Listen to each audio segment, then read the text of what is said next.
Hi, everyone. Welcome to the second iteration of our keywords. My name is Mario Caro. I am the director of the MFA program at the Institute of American Indian Arts. And so we've been here a whole week as part of Jeffrey Gibson's educational programming for his exhibition at the U.S. Pavilion. I'm excited to introduce you to this next set of keywords. This is an ongoing project that we're doing for a little bit. At some point it'll reach some sort of critical mass where we may issue a publication or some other resource that we can share with all of you. I need to make a few housekeeping. Somebody left this iPad at our last seminar, so if it's one of our crew, here it is. Also in housekeeping, we have Jason Ordaz is our communications director, and he'd like to take a group photo of the crew of the MFASA program at the end of the session, so stick around. So yes, I'm going to go through some introductions, and then we're going to go 5 minutes per word and then 10 minutes discussion. But before we begin all of this, I've asked one of our incoming graduate students, Jimmy Ramirez, to open up the space and the time for us with a poem. Is that right?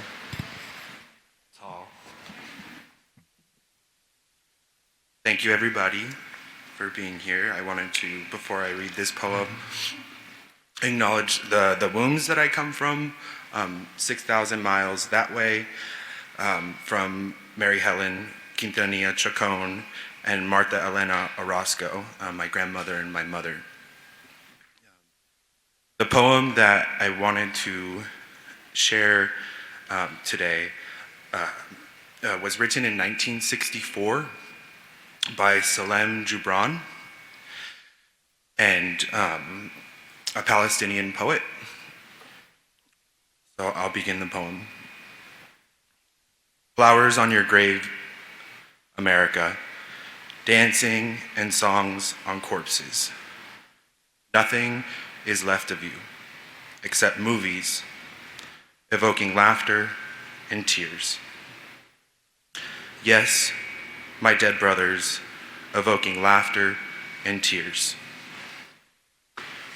The farms of the settler extended in all directions, large, fertile, green. The factories of the settlers, they destroy with their noise the world, pollute the skies. What can I say, brothers? Nothing is left of you except movies, evoking laughter and tears. May God have mercy upon you, death to the civilization that survives on destruction and blood. This poem was entitled On Native Americans by Salem Gibran, a Palestinian poet, in 1964.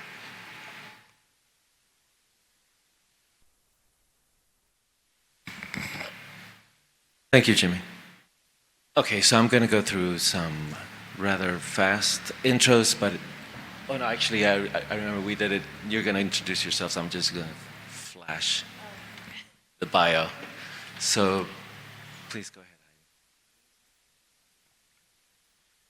Yat esh a Heidi Brandow Yanisha, Hawaiian Nishlinto, Tkorich ni Bashichin, Hawaiian a Dashachedo, Nashkali Dashanala, Aloha Kakahiaka Kako, O Heidi Kehau Lani Ko Yinoa.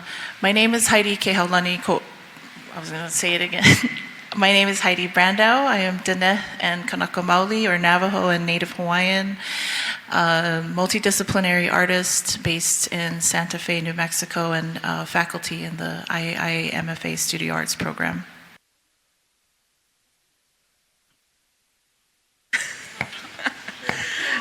Deonde babon, deonde bats domtoyak oe ma'akan, Toy baga, paddle tika, beko nando, and malo atalava. My name is Jordan Poorman Cocker. I am Kiowa from Oklahoma and Tongan via Aotearoa for the past 4 generations. I'm a bead worker, and I'm going to talk a little bit about that today. And I also am a curator, and I've worked in the field for 8 years, currently serving as a curator of Indigenous art at Crystal Bridges Museum. I think that's all I'm going to say for my intro. Iwa ni sondawa ni nanga Yolanda on ne película chanda cha una ni cha shiti on doani chan ande o Venecia doani chas ulion o katacha. Buenos días. Good morning. My name is Yolanda Cruz, and I'm a filmmaker from Oaxaca, Mexico. I'm very excited to be here today. I'm thankful for this opportunity. I just finished a film, and I'm exhausted, and I was like, I don't know what's the point of making art or working on this. But being with you this week has inspired me, and I think that it's important for us to be forming communities, and so I'm very excited about that. So I will share with you my work later. Ang kilach, Anna Hoover, Asachtakuk. Hello, good morning. My name is Anna Hoover. I'm Unangach, or sometimes known as Aleut and Norwegian. I'm a filmmaker, educator, fisherman. I'm a mother. It's such an honor to be here with you all today, and looking forward to our conversation. Keshi koton anekena. Keshi koton awandewakia. Ho zazana di zaleshina.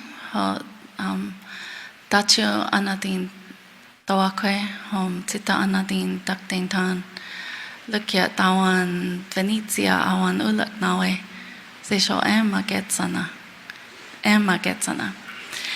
Good morning, everyone. My name is Miranda Belarde Lewis. I'm Zuni and Tlingit, and I'm an associate professor at the University of Washington in the Information School. I'm an independent curator, and I love Native art. And I'm really excited to geek out with you all today, and it's such a privilege to be here in Venezia. So thank you. My name is Dylan McLaughlin.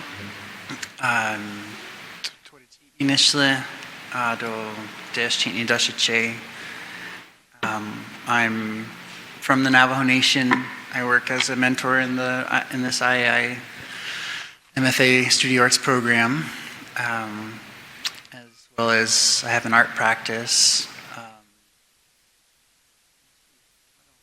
What else is important for you to know? I'm happy to be here. I've been in the program as a mentor for the last couple of years, or maybe 3 years, I think now, and it's been an incredible time of deep learning for myself. Really happy to be part of this community. I'm happy to be here. Thanks. Is that me? I'm not sure where I'm trying to remember exactly how that photo came to be, but it's amazing to be here in this room with you all. It's kind of wild to be up here in this format, I guess especially with so many Native and Indigenous people in this audience, to be in this kind of like face-off position. But we're somehow superior and elevated, which is kind of an incredible thing to feel when being here, and also being in the Biennale with this opportunity with Jeffrey and the team. So I just want to say thank you. Thank you for this inclusion. I'm Jackson Paulus.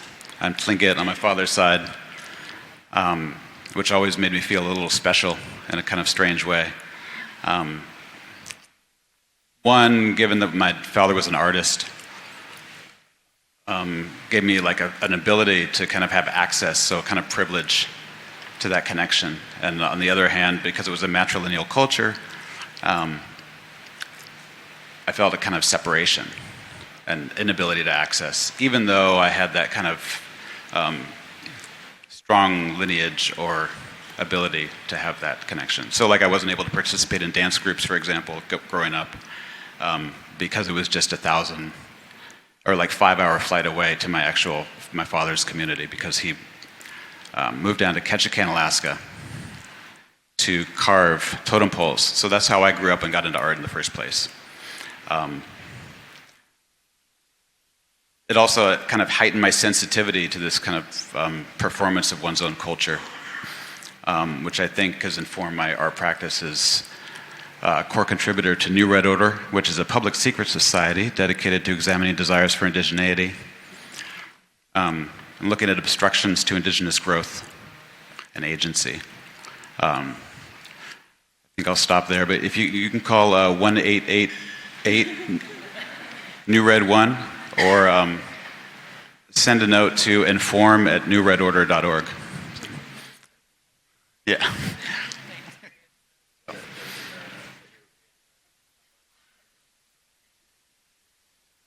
And our last presenter is Yvonne.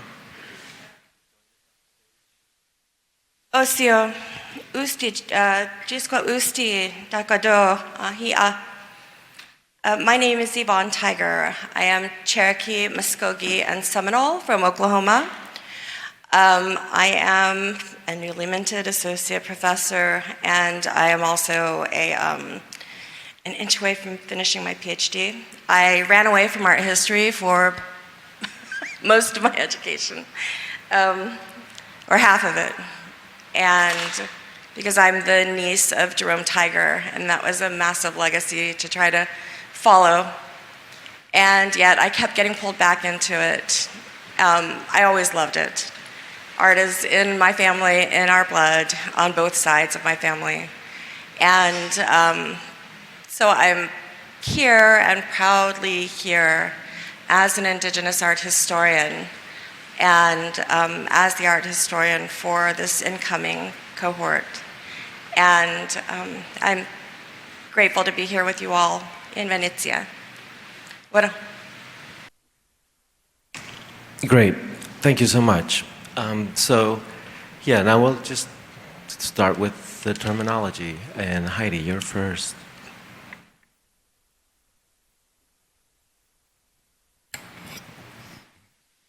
Good morning, everyone. So the words that I've chosen today are based in Kanaka Oiwi methodologies.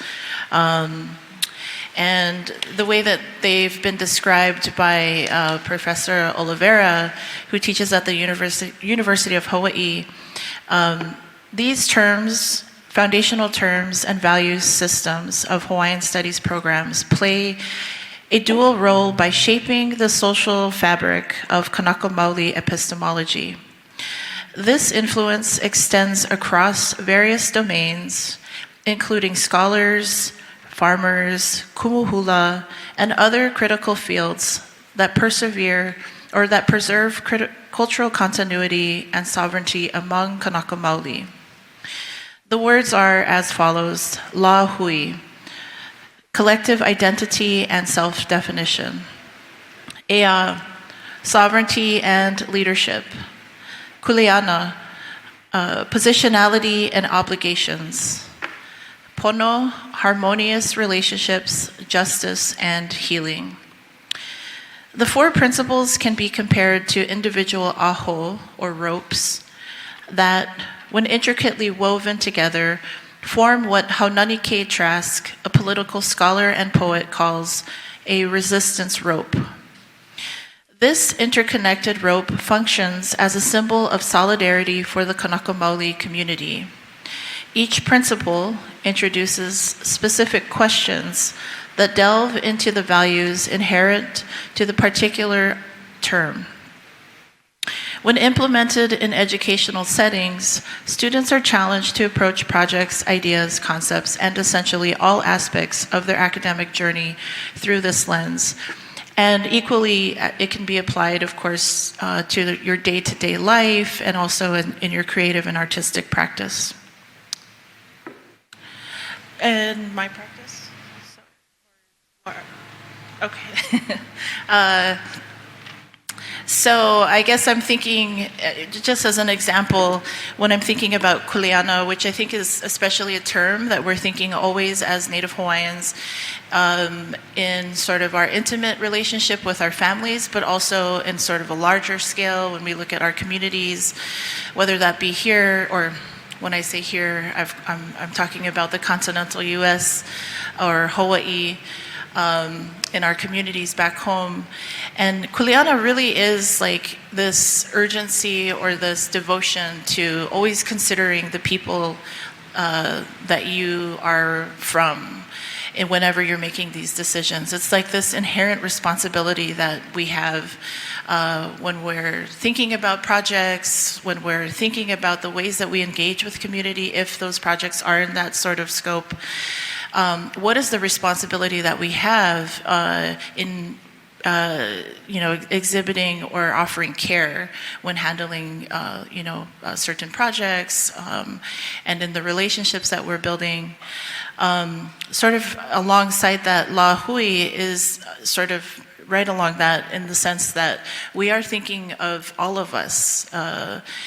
So not only this obligation that we have to one another, but the La Hui, like what are we doing for La Hui? How are we moving La Hui forward?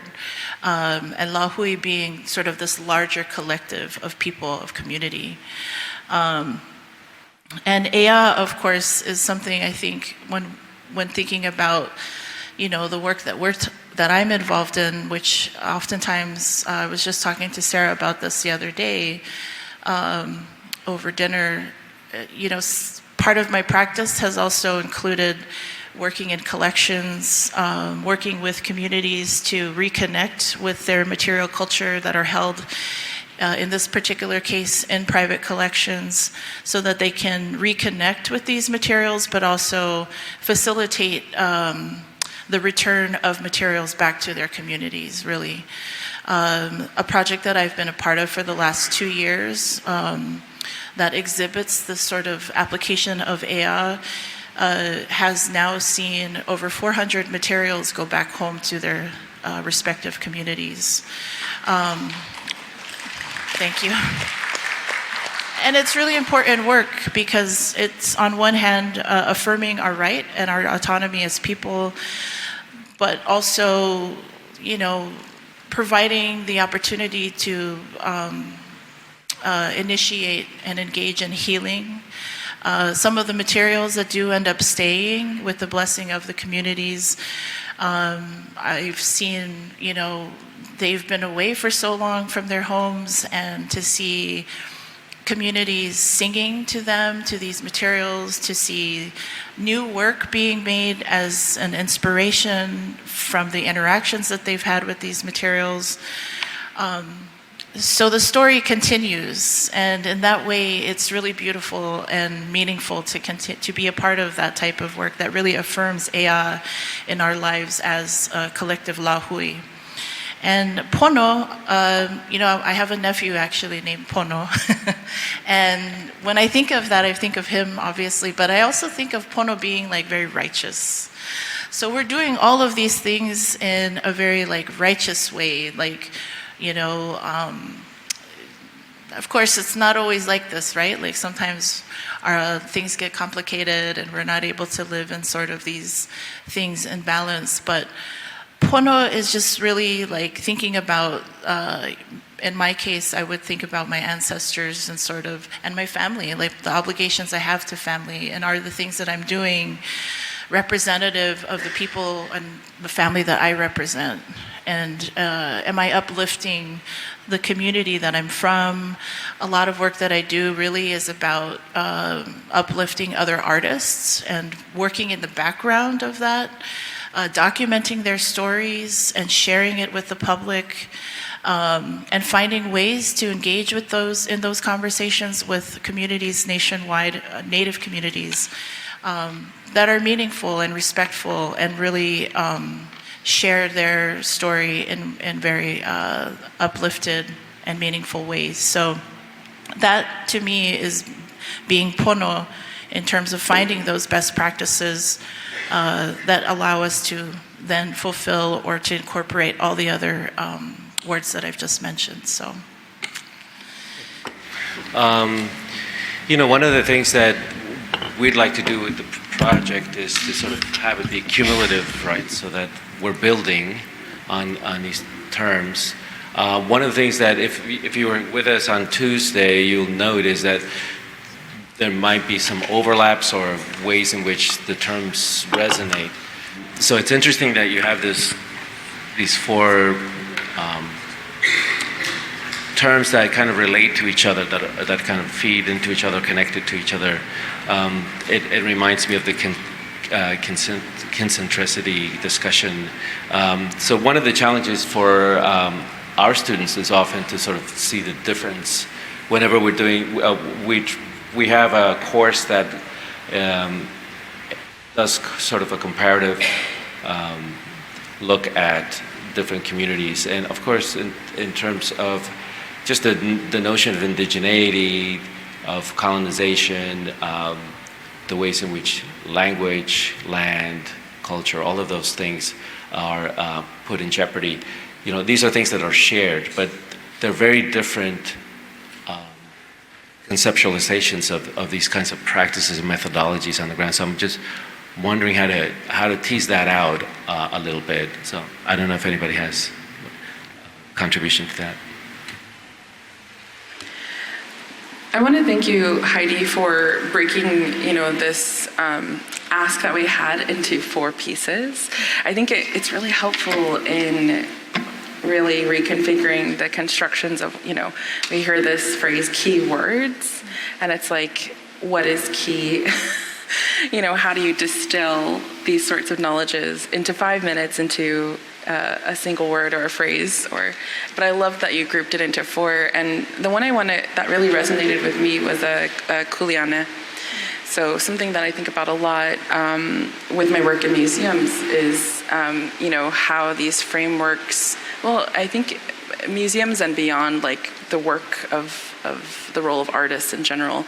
I love that you defined kuleana, which there's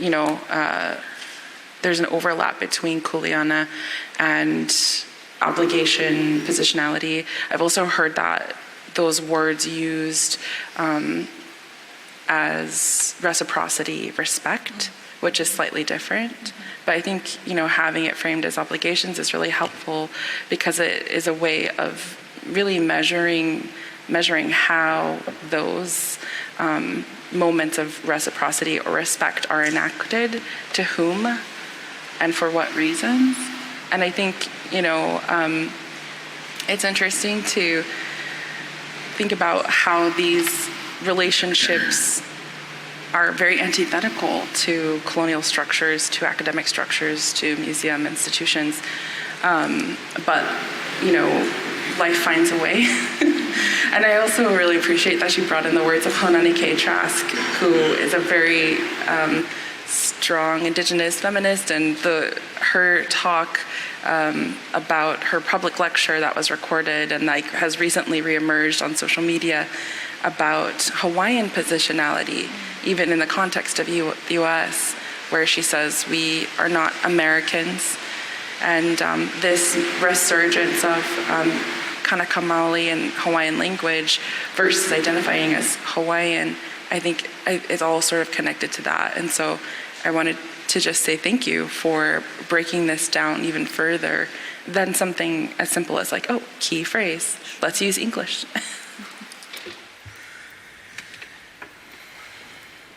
So it's interesting that when you bring up this Hanani K. Trask, we are not Americans, chanted over and over again, right? This claim. So it's interesting to think about that, and I'm just taking this in some other direction, but I'll bring it back to you, Jordan, because you're next. So, yeah, in this very nationalist grid of the Biennale, especially one is very aware of the nation state as a vehicle, as a tool, as a project, as a process, and when that gets overlaid to, say, museums and the American wing at the Met, for example, it being the inclusive thing for Native Americans, one has to wonder like how all of these things sort of get applied. But anyway, I'll let you go to your turn now.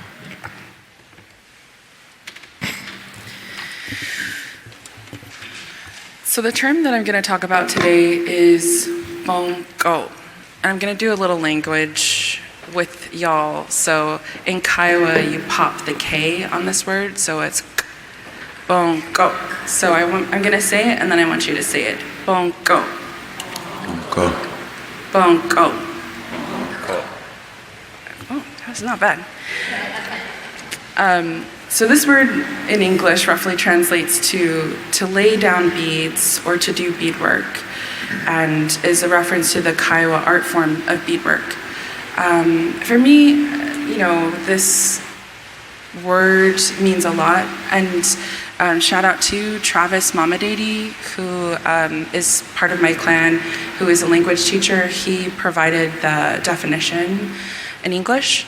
But I learned to beadwork when I was very little, and I learned from my mother, Deborah Cocker, and she learned from my big sister or great-grandmother, Alice Poorman Toibo, who learned from her grandma, Keen Tuttle, which means dragonfly woman, who was the granddaughter of Chief Dohasan. And then on my great-grandfather's side, we had Eita, who was the last woman to ride in a Kiowa war party, so very politically, socially active person. And she was a master beadworker. She made cradle boards. And for me, as someone who works in museum worlds, my interest in that discourse really came from the dissonance between seeing our beloved beadworked items made for people, for ceremony or for kin, for special occasions, put into museums. So I think like the first little grudge I had was around the age of 8, visiting a museum that's cowboy themed in Oklahoma City, where we lived growing up, and seeing just like Kiowa, one attribution, but knowing the fuller story, knowing the fuller history. And I felt that erasure and that abbreviation of like my identity, my folks' identity, in a way that felt very uncomfortable. And that, I think, started a path of an interest in intervening in museum spaces. But, really, bongo is comprised of multiple things. So the first is kinship. So thinking about our people, our family, clan, and society. And I think there's a lot of really incredible artists, weavers, beadworkers in the room. And something that's relatable, from the Kiowa worldview is that beadwork or your regalia is how you're known. It's how you're identified.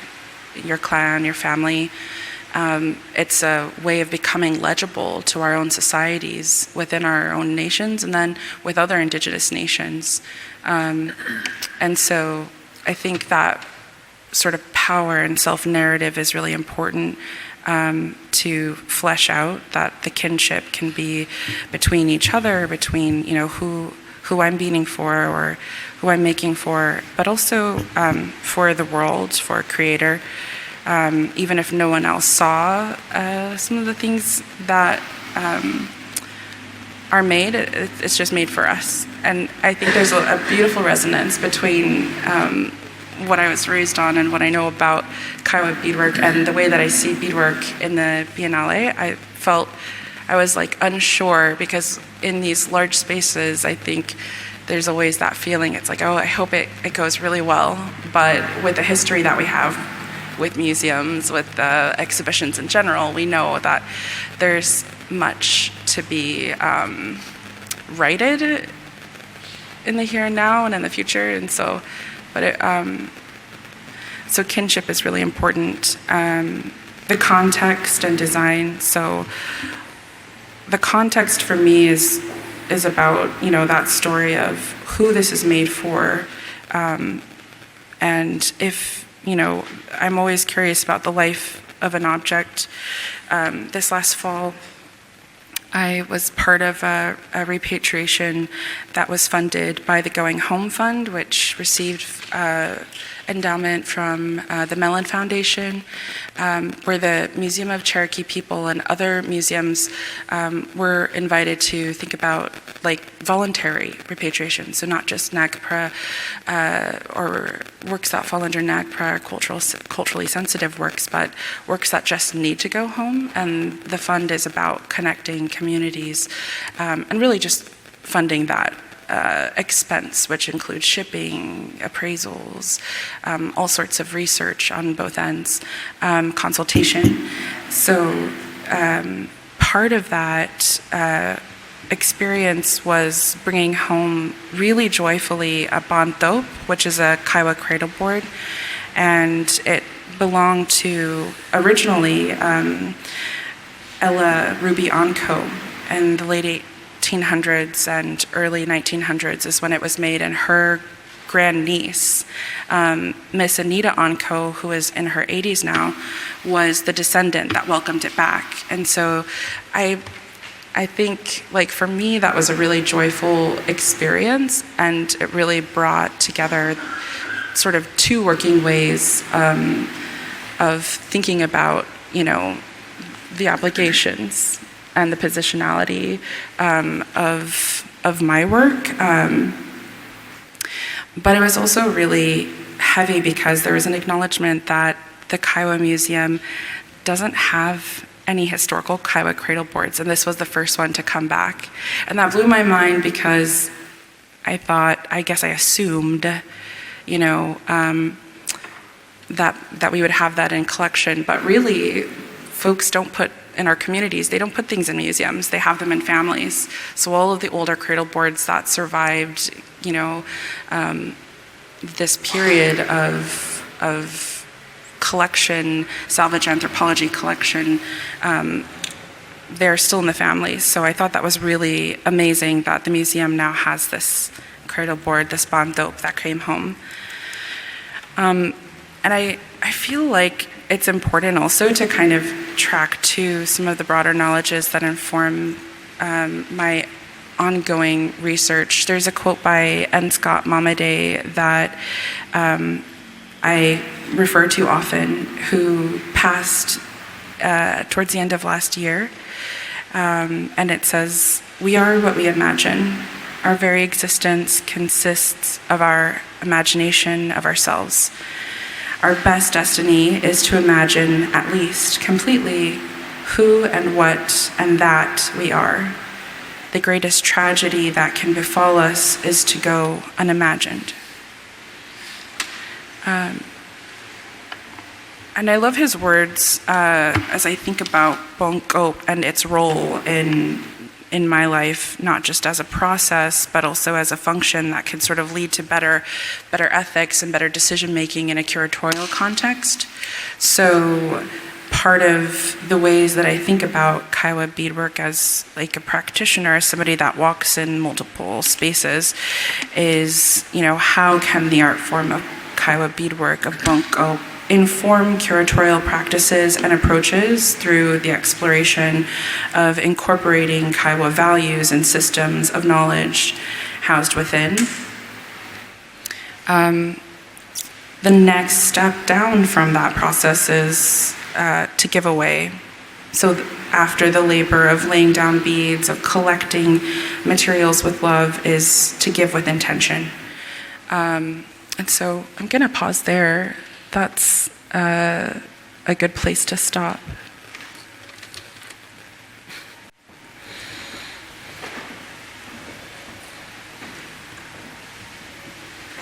Thank you. Any input? Anna?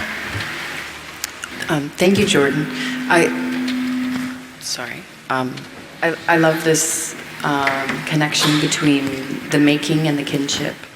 I feel like in our communities that's just, it's so heartwarming, and it's so much is learned and so much is transmitted during those times that we're together working. I was living in a village for years, and I miss that now. That's one thing. People ask, oh, what do you miss from living in the village? Or, I'm in the city now. But it was those sewing circles. It's so sweet. And, but anyway, yeah, I feel that. Thank you. Yeah, and I actually really loved the kitchen table performance that happened the other day because it felt very much like a maker space, and the richness that you get from making in community and with folks, there's nothing like it. It's very, it's very intimate space. But, really, I think working in museums, I actually need to do it, like, for my sanity. Like, I'm gonna go insane if I don't find those times to, like, get together. We have maker days at our home. We live in Tahlequah, and we just invite folks over, some tippos, some artists, and then some just like homies who like to make, and we'll spend a Sunday afternoon like once or twice a month just making, because there's something that really recenters in that process. Miranda, did you want to say something? Miranda? I thought you gestured towards the mic before. I did. Thank you. Thank you for explaining some of that complexity of the word, and I was really struck by this idea of context and design, and we don't want to get essentialist and say Kiowa beadwork has to look like this, Tlingit carving has to look like this, Tlingit weaving has to look like this, but there's something about it, right? And so then that the life cycle of an object, and thinking of Jeffrey's work and how Jeffrey found these objects that were probably made in a community, and with all that chit chat and gossip and laughter and life problems, thinking of the maker's own life as they're working on this piece that's going to be made for sale, and representing some big idea like a bald eagle, or what does that mean for the person who's making it and the person who's buying it, and where did it travel to after that? I want to put a GoPro on his beadwork and see where it went and traveled around, and so it has a deep connection, and it's also fun to imagine like the life cycle of these objects, and to do it through a material is a really beautiful way to do that. Yeah, that's such a good point. I think I feel like from a Western perspective, like constant analysis of like formal design is something that is in need of interruption always, and materiality is such a good example of how since forever those ways of working, even Kiowa beadworkers, it's so diverse. The subject matter, the plant life. Part of the research that I did last year was with the Denver Museum of Nature and Science, and I got to see some of their collection, and I'm really keen on people's relationships, women beadworkers' relationships to plants and what it is that they bring forward, because you can tell a lot about someone's life, about what they're beadworking at that time. And there's this high altitude sumac that you can only get in the Rocky Mountain region. It's not in Oklahoma. That was present on some moccasins. So I could tell that the beadworker was in this area of the country when producing, and that's really fascinating. And I also in the here and now, I was with Dakota.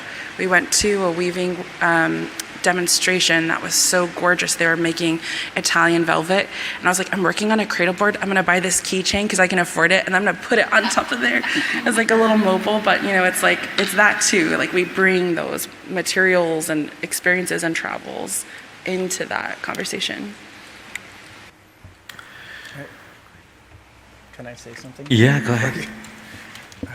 There's also something kind of beautifully transgenerational at the I don't know, I was going to say at the core, but also at the periphery of a making practice like this that exists, around the kitchen table.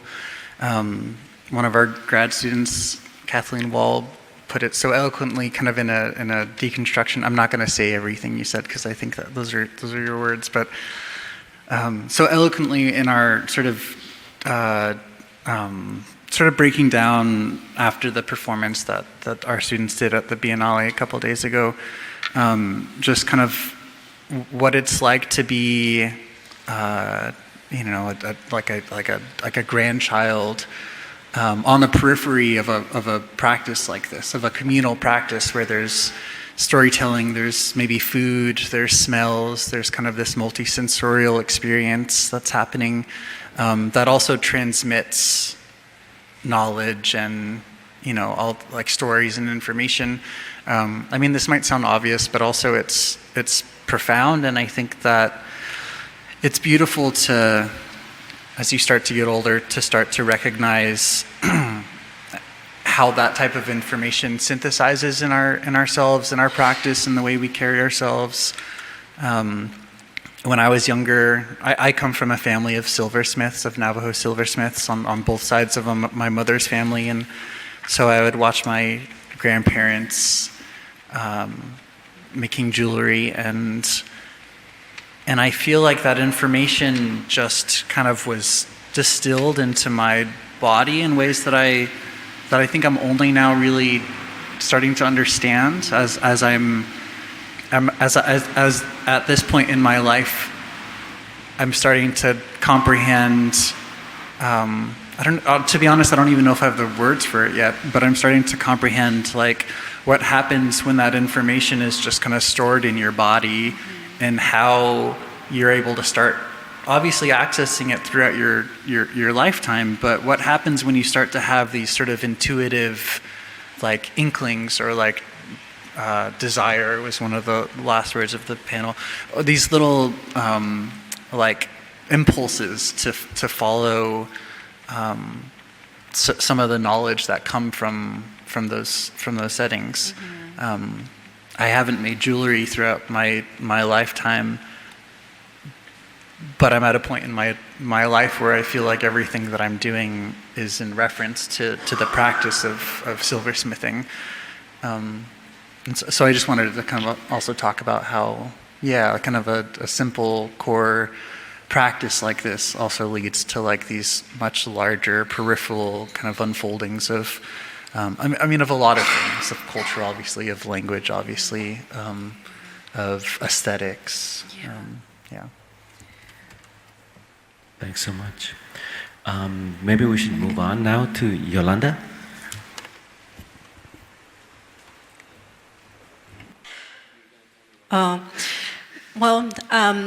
In my introduction, I didn't tell you where I was from, but I'm from Oaxaca, Mexico. And in Oaxaca, we are a little bit like Venetians. We are artists everywhere. And our form of creations, a lot of cultures, we do weaving, we do printmaking, we do paintings. But also, part of our sustainability, we're immigrants. A lot of us immigrate to the US, and that is my case. So then I've been a guest in many worlds. I lived in the US for about 20 years, and I went to film school there. And then now I'm back home in Oaxaca City, and I'm a guest in the city of Oaxaca. And so then when Mario asked me about a keyword, I was like, what is my word? And then said, is it a border? Is it a language? Is it survival? And but then I chose this word that is that in some ways I felt that I needed to kind of define myself, and also how I want to speak for us artists and our role in this world. And that word is shalu, and it means the world. But really, what I like about it is that it's light of the land. And I'm like, that's how I see us as artists. Is often I feel, what is our role? What is our use? I mean, there's so many needs in our communities, and so we need doctors, we need lawyers, but we artists, what do we do?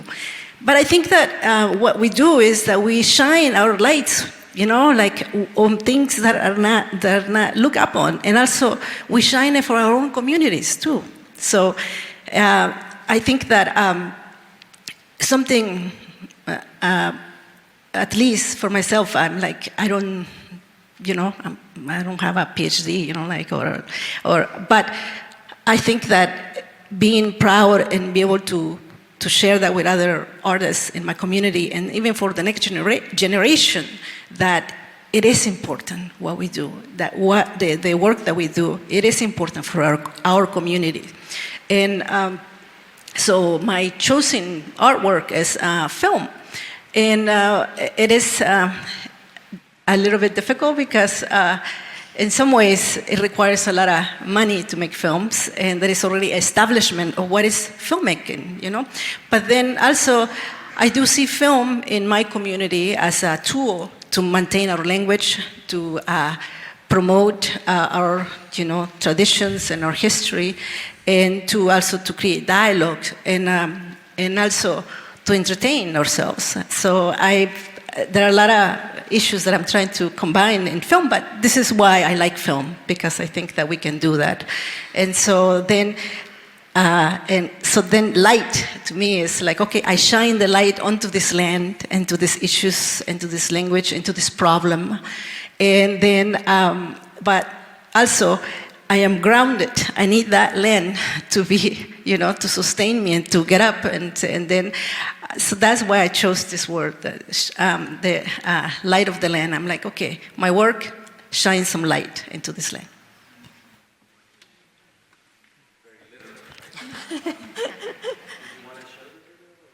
Yeah, well, if we have some time, I want to show you a clip of this last film that I finished. And as I was saying, we're a community of migrants. And so then this is my town. And I went to the village and asked them if they wanted to be a part of my film. And I got some funding from the Mexican government. So I brought like 10 trucks into the city, 2 big film cameras. And the town was, the actors. And so in this scene is when the elders go to collect money that is sent back home to the kids sent back home. Some receive money, some don't. And then I like this because I collaborated with some music with some artists, Zapotec artists living in Los Angeles.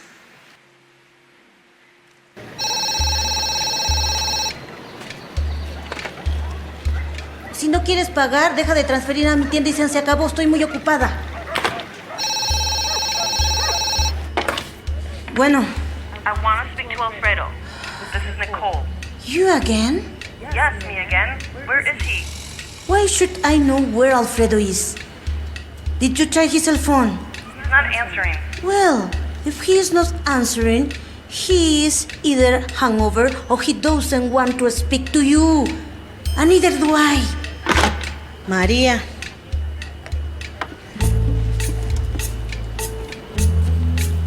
Firma Nelane. Josué. Guillermo. Jailara.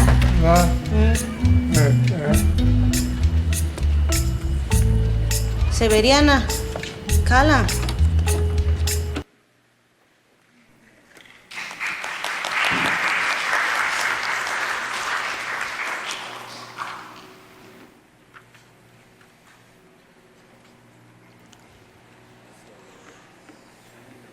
I love this. I love it. And I think it also really challenges this idea that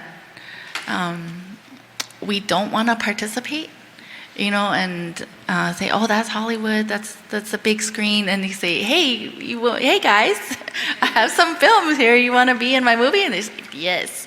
And I took it seriously, and they did so good.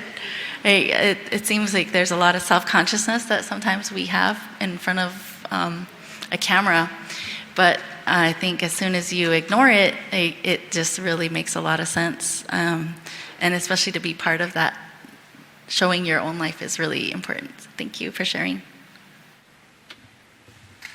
I also I really love this poetry of the light of the land.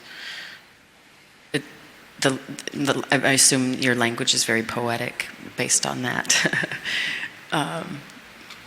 Yeah, I'll remember that for a long time. I really like that. But also, yes, it's so important, I feel like, in our communities to have visibility and have representation on the screen.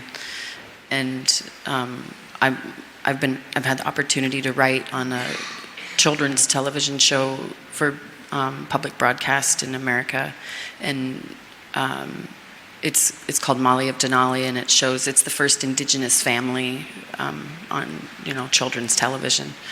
And we hear from so many people how important that is when they're traveling or their children get to engage in just a little bit of culture that's, they get to see themselves. And people talk about how, we didn't have that as young people. And it makes a difference. So, bravo.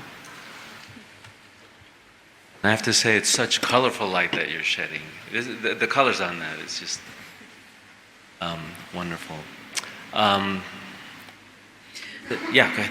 I really love the joy.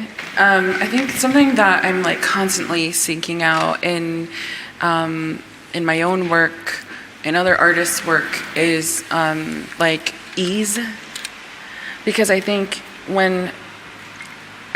museums and institutions, even academia in general, wants so often to reinforce power dynamics within the discourse that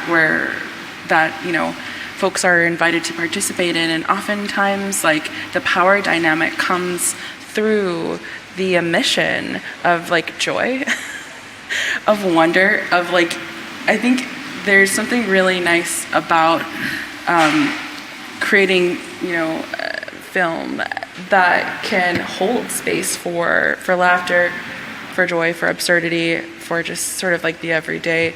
And again, I'm just going to shout out to the performance the other day. That was one of my favorite things, listening to Shannon laugh and, have ease and have joy, listening to people almost like rest, and I think that's important not to lose. And I love the film projects like Molly and Denali. My nieces watch that. Res Dogs, Taika Waititi and Sterling Harjo talk really specifically about humor, satire, in the role of film, and in the role of restoring representation of Natives and Indigenous folks globally in film. That laughter is key.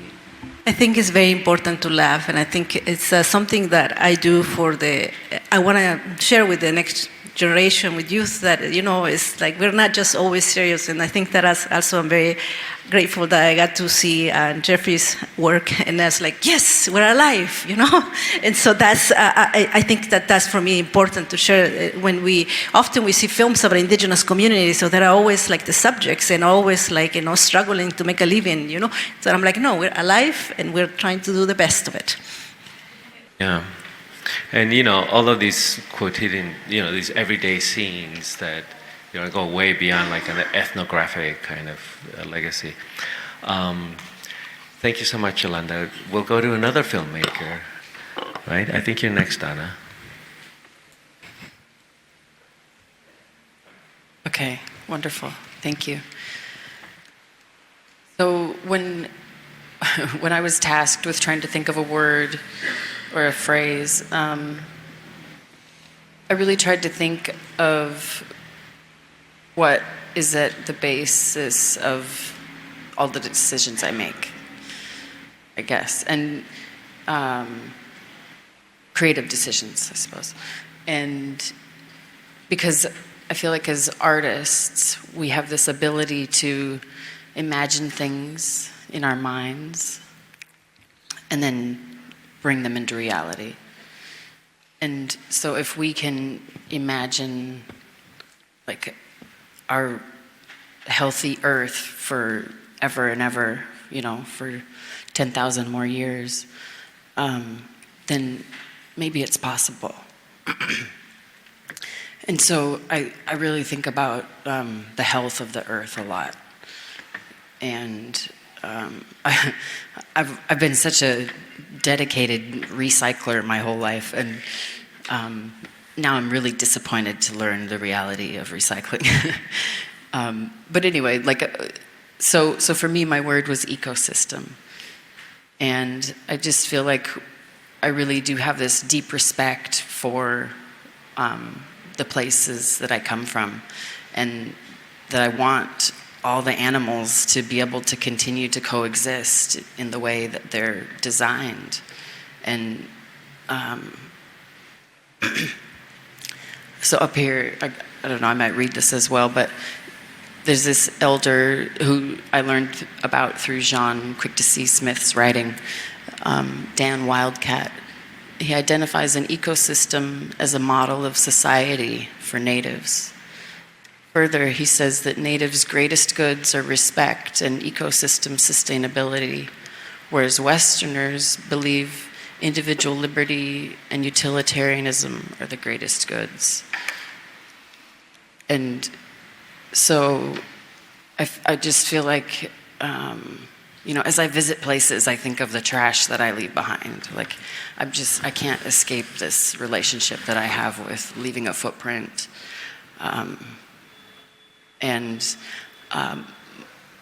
grown up commercial salmon fishing, watching a very healthy ecosystem. We have one of the last places on Earth where there are wild salmon returning by the tens of millions.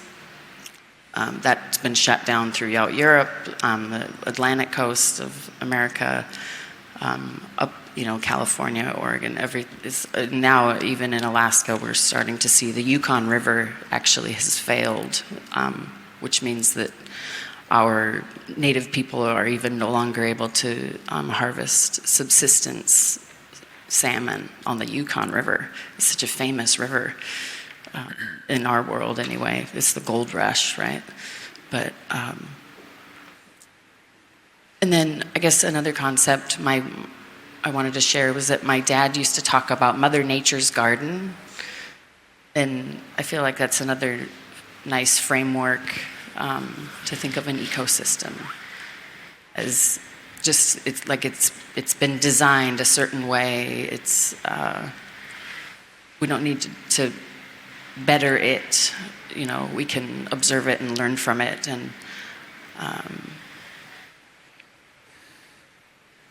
and then we also have these relationships with our material culture, that we need certain plants for certain items. And we really love our foods, which are those animals often. And so it's this, again, kincentricity, there is this full circle relationship there.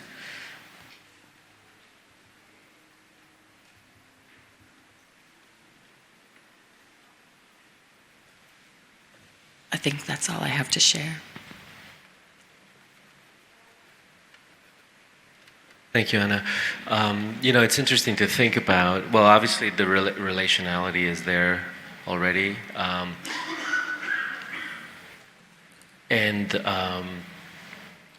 It's interesting that you chose an English term, right? Which is somewhat of a lingua franca, right? It would be interesting to think about this like in the plural, right? Like ecosystems and different approaches to a notion of an ecosystem. We had the fortune yesterday of going to, let me see if I get the name right. Was it Lazaretto Nuovo, which is a preserved space, and we got to learn a little bit about Venetian ecosystems. And I was talking to our host to think about sort of comparative ways of doing the work that she's doing, that would be great for her to come out to maybe Alaska or Southwest or some other, to do the kind of, comparison, right? That is very fruitful in terms of learning strategies that might be adopted, or learning, or maybe being able to predict things that maybe is already seen here and not there, vice versa. So I'm just I guess, thinking through the ecosystem of ecosystems, you know, the sort of plethora of approaches to, you know, these kinds of relations that should cohere to some extent, at least for the benefit of the planet. I really love the idea that Wildcat sort of proposes as like, we're also bringing these ecosystems with us. I remember at the beginning of the week we had a program where the keywords were, oh no, this was the first keywords were given. And I don't remember if it was at that site or maybe a different lecture, the times blending together, but you handed out some moose meat, and I was like, I have moose breath, and you're like, you're welcome, for the first time ever. I was like, moose don't live here, but you brought, you know, like that richness of what it means to bring places and all the related beings with you, you know, as you go is something that really resonates with Dan's work, and also this like word in particular. And I know that you talked a little bit about like what it meant to live on the island versus to live in Anchorage, and I'd love to hear a little bit more about the project that you're working on in relation to this word in particular with the film. The erosion film? Yes. Yeah. I guess, thank you. You know, these ecosystems are, in my eyes, are threatened by so many things, and one of the things threatening my particular region of southwestern Alaska, which is Alaska Peninsula, Bristol Bay, we have coastal erosion like you wouldn't believe. Here, it's sweet. We were learning about their erosion, but their island is like 4 inches tall. And I was thinking, oh, you know, how many grains of sand are eroding? Like you could count them. But we have these cliffs, you almost think in bluffs, we call them, but they're hundreds of feet, you know, it's crazy. And they are eroding. And there's a layer of permafrost in there that is melting, and it's, you know, but also the storms are bigger, and so I've learned a lot. I was just making a short documentary for PBS on climate change, and so I've got to interview some of my really favorite community members on this subject, and PBS said, "Oh, Ken, you know, we want a hopeful ending," and I said, "Well, I don't know how we're going to do that for you," like, because people have already had to move their communities, like, you know. They absolutely they were watching their graves be washed out in the ocean, and they had to move their old homes. They had to move up, you know. So it's wild. It's real, and changing, you know. But the residents there love their home, and they talk about what a dynamic place it is. And, you know, they have this great respect for the weather and you know, the elements, so.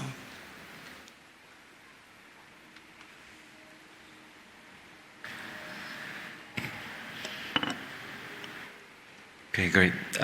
So maybe we should move on. Miranda?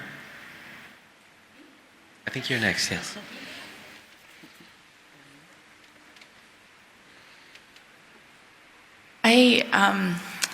Bringing this word to you, specificity, and when Mario asked, you know, for a word, I thought about my Zuni side. I grew up in Zuni Pueblo in New Mexico.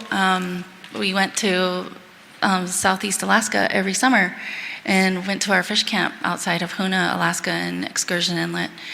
And I thought about the relationships there, and then I thought about my own research, you know, of exploring indigenous systems of knowledge, and how our art forms, our art pieces, and our practices work as information ambassadors for our communities, for our families, for ourselves.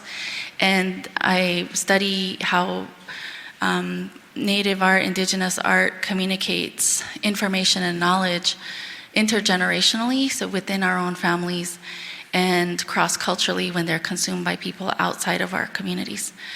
And when I was thinking about this, I draw heavily on the peoplehood model. And the peoplehood model is by Tom Home and Chavez. And the 4 elements that they say make a native community native are land, language, ceremonial cycle, and sacred history. I've been using this since I was in graduate school, and I've since started adding on to that land, language, ceremonial cycle, and sacred history is tied together through kinship and genealogy. And so as I've been thinking about this ties in very strongly with Zuni cosmologies. And for Zuni, we have not 4 directions, but we have 6. So we have north, south, east, west, and down and up. And because I was thinking of specificity, so many Native communities really employ the number 7. So there's 7 fires for Anishinaabe.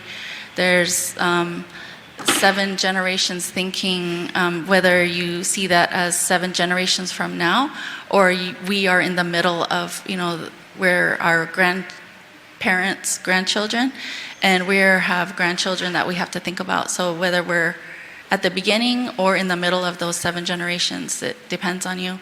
I know in some of our Latin American relatives, there's 7 that represent the 7 points of the head that show the body and how we, all of our senses that come through the points of the head.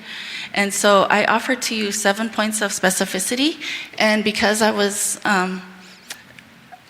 encouraged by my dear friend Temi Odomosu, who is an art historian from Great Britain. She said, "You're gonna be in Venice, get experimental." I said, "All right, bet."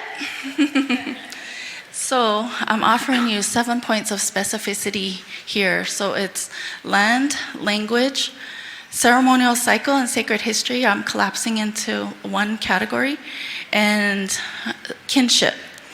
So we have in here, and I'm going to have a little bit of audience participation warning for the front row.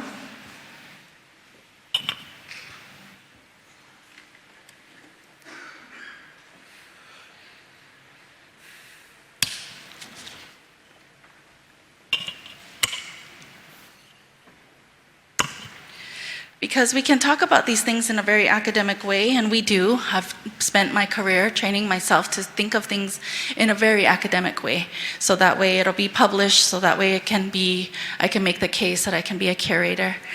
But it needs to be embodied, and we always have to remember that. And so just a little bit of a cheekiness here to this performativity, Mr. Paulus. We can break this down later. But so we have here land. Hold down to that, please.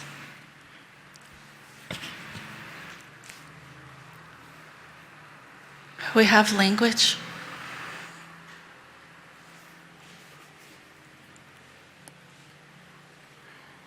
We have a ceremonial cycle and sacred history. Kinship. So these are 4 points here, but I really love, Dakota, when you were talking yesterday about the stacking of history, right? And so the other thing that we have is, so these are 4 points. The other 3 points are past, the future, and the thing that draws it all together is the present, or you, or you, or you, or you, or me. And so we are the 7th point, right here at the intersection of all of these different aspects of specificity. And so we can go into, when it comes to the past, this can be ancestors, this can be history, but the future, this can be dreams, this can be dreaming, imagination. It can also be sky and land. A lot of us have relationships between the land and the cosmology, and thinking of Archie Moore's relationship with water, how it echoed the ceiling and brought it all back together to show the world in relationship to our own history. Now, that is a very romanticized way of thinking about like land. We have a relationship to our land. What if you don't live on your land, right? What if you don't get to live on your reservation? What if you're not federally recognized? And so we have to think about that and how we have a relationship despite this being separated from our territory. In language, what if we don't speak our language? You know, what if we're on a reclamation journey to finding out those things that embody our philosophies? And how can we use the colonizer's language to turn it on its head and to complicate things? And so just like we saw in Jeffrey's pieces that interrogate the founding documents and using this language of policy or like the ultimate supremacy of the land. No. We can take issue with that. The ceremonial cycle and the sacred history, we can also think about the cycles that are embedded in the arts process. So not just in a old school, ancient, traditional way of, or customary way, Bob is in here. So thinking of a customary way of our ceremonial cycle. Those of us that are from communities that still know how to practice those, we are immensely blessed. And so to honor that and think about that, and we can go fast forward into these economic systems of knowledge that require us to know when's the deadline for our Indian market booth, like when do I have to pay for that? We know that those are very stable right now, so we can look at this in an economic sense of the market. Living under capitalism, we cannot ignore money. We cannot ignore the discussion of money. And when it comes to land, we are, kinship. Kinship is everything that we have been talking about. And so that deep relationality, I really appreciate that, Heidi, of it's about obligation. And so relational accountability is something that Sean Wilson really talks about, and is who are you obligated to? Not just who knows you and who's your family, but who are you obligated to and what does that obligation mean? And how are you going to enact that? So as a way of thinking of art history, of curation, of critique, of art making, I offer to you these 7 points of specificity.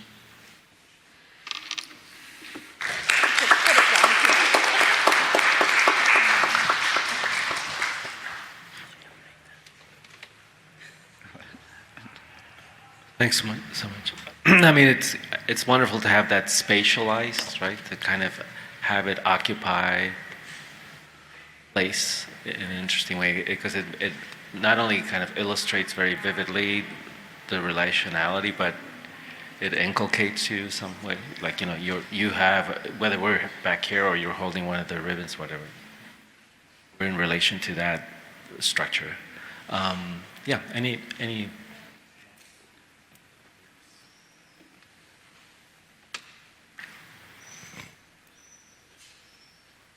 If not, we could move on.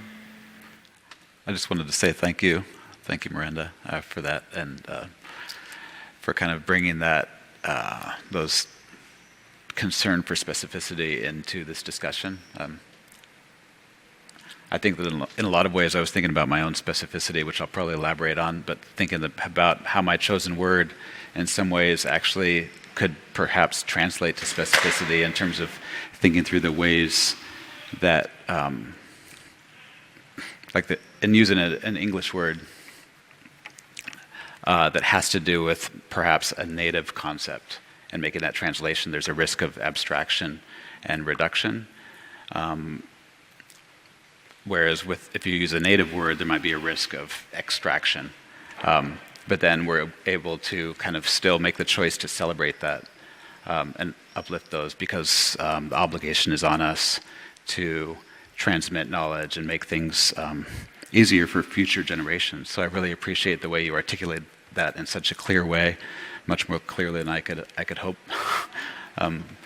to do myself. But I'm just appreciative of you bringing those things into light, and also the multiple lineages, so that we can start to think about, in terms of specificity, like where there are certain overlaps that might be something we should contend with and negotiate, but also the things that we can select and where those overlaps are that we might be able to celebrate together to bring forward something that can inspire all of us in our making journeys, and beyond. So thank you for that.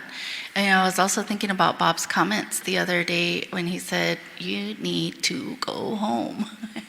And I was like, yes, when I'm so busy, like I got stuff to do, but knowing about home it's a proxy for going home, but it is a start. And so like, each one of us come from incredibly vibrant knowledges, and so for us to embrace that and figure out how that's going to come out into your artwork. Maybe it doesn't, but knowing it, you have to know it. And so that's my encouragement there. I have a more of an anti-way than Bob's telling us to go home, but that encouragement to know who we are based on the land, the language, ceremonial cycle, and that kinship, is important. And it's tough, but we're tougher. On that note, maybe we should go to Dylan.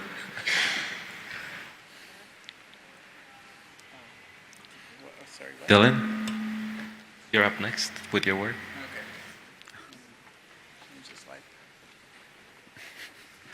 Yeah, okay. I'm happy to... What? I'm happy to... What? Better. Why? Maybe it's fine. Okay. Hello? Hello? You sound the same to me. Okay. I'm happy to follow that presentation, Miranda, and your comment, Jackson, because I think in the process of choosing a keyword here,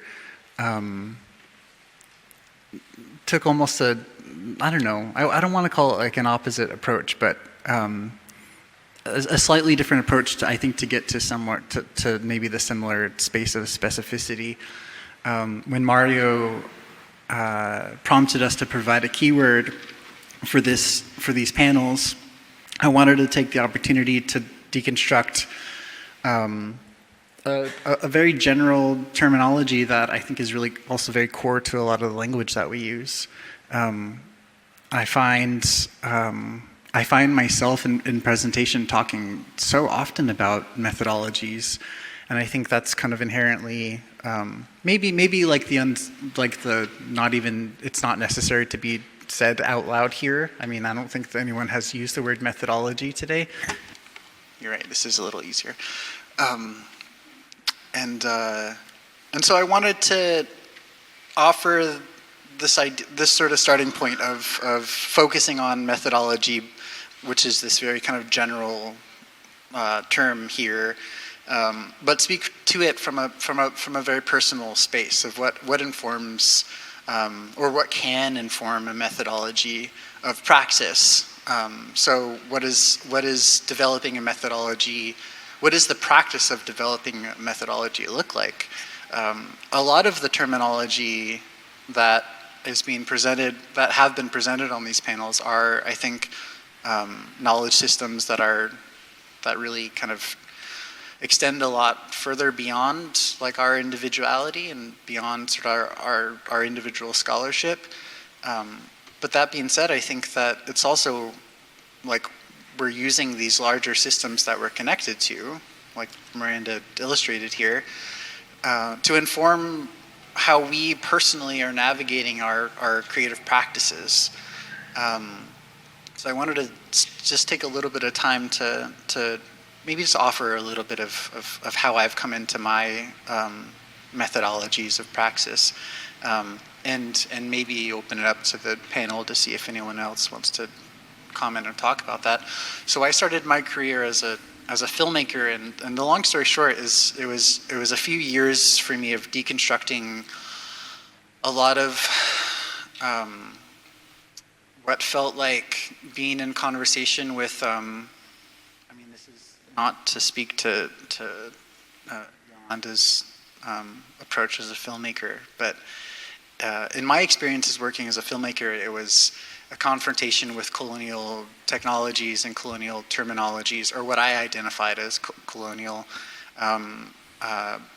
words like shoot and capture and document were so core to the practice of that field of work, and as well extended into the layers of technology of the lineages of surveillance and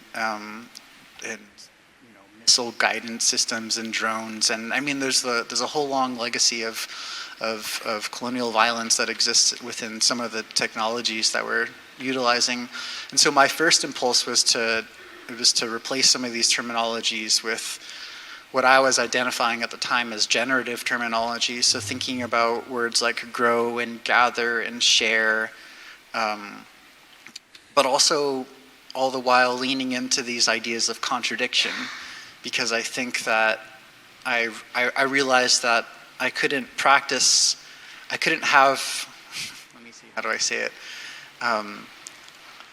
I couldn't practice these sort of values and ethics within those technologies without also constantly contradicting myself, and so I felt like that had to become just an important part of the conversation in the way I practiced and the way I presented work.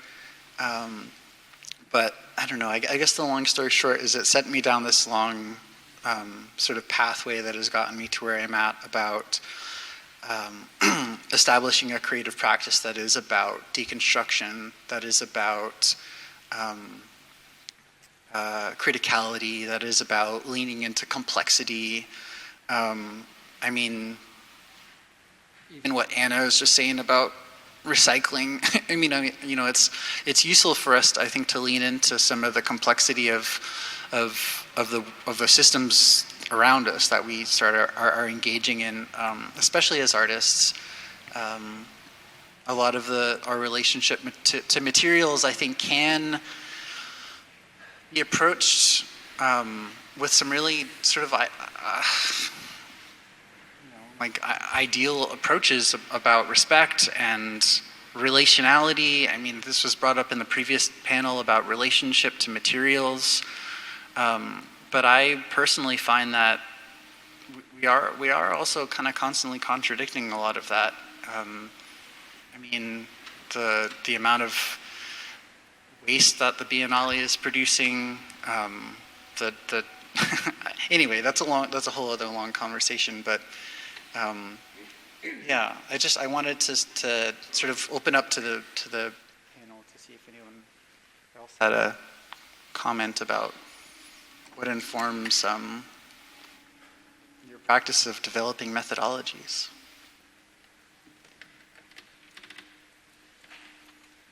I'll talk to that for a second. Do you want to use this thing? Oh, this is easier.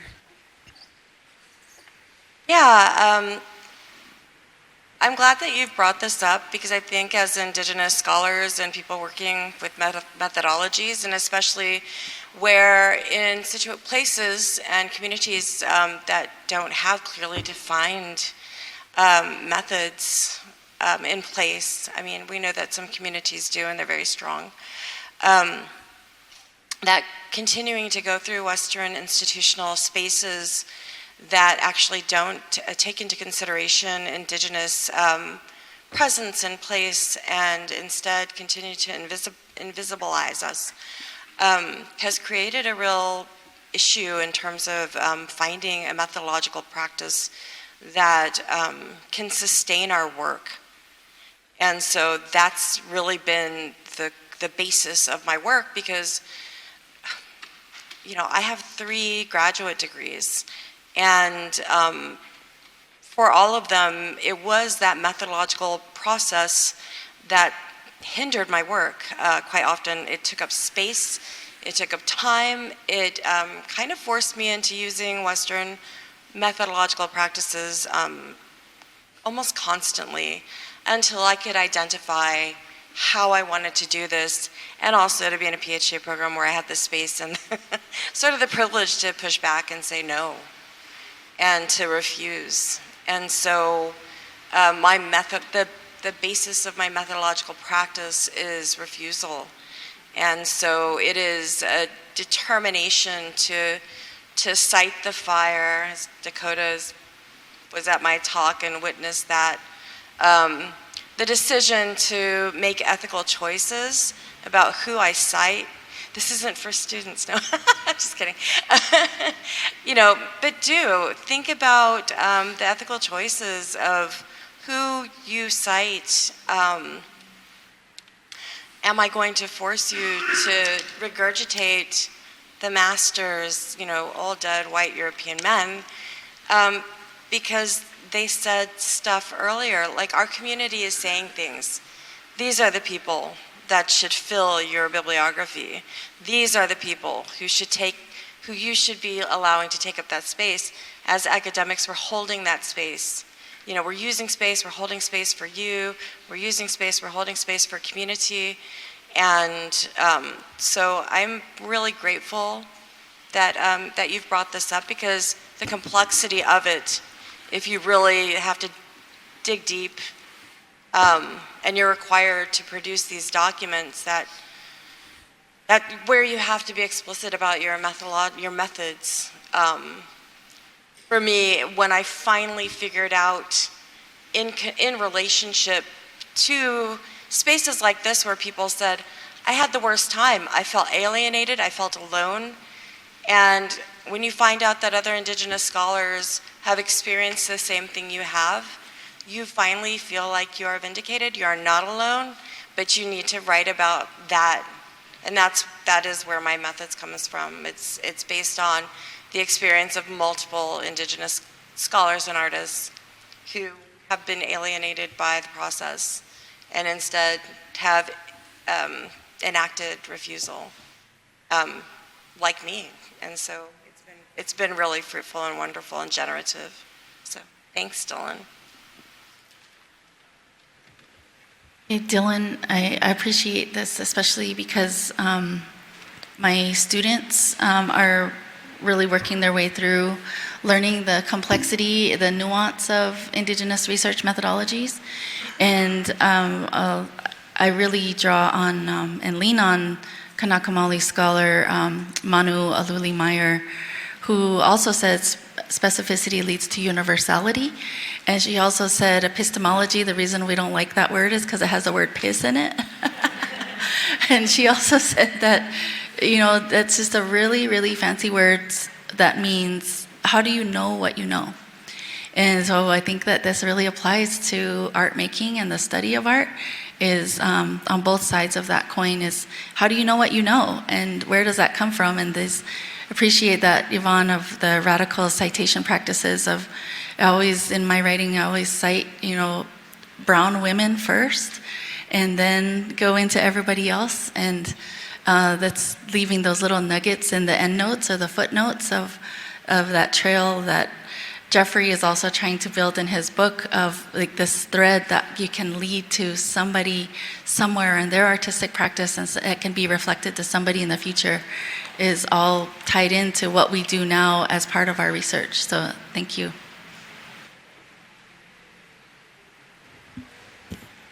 I think to that point of really thinking about methodologies as a way to formalize some of these discourses, I always think about Kanakamali, Pacific, Moanan context, because for over 30 years there's been this recognition politically of the treaties in these different regions of the world, and I think that provides a certain amount of dexterity and freedom to scholars living in those spaces and places to get positions. I think I think it's important to draw attention to what's possible and where and why. Why is there an absence for, Kiowa methodologies in the world?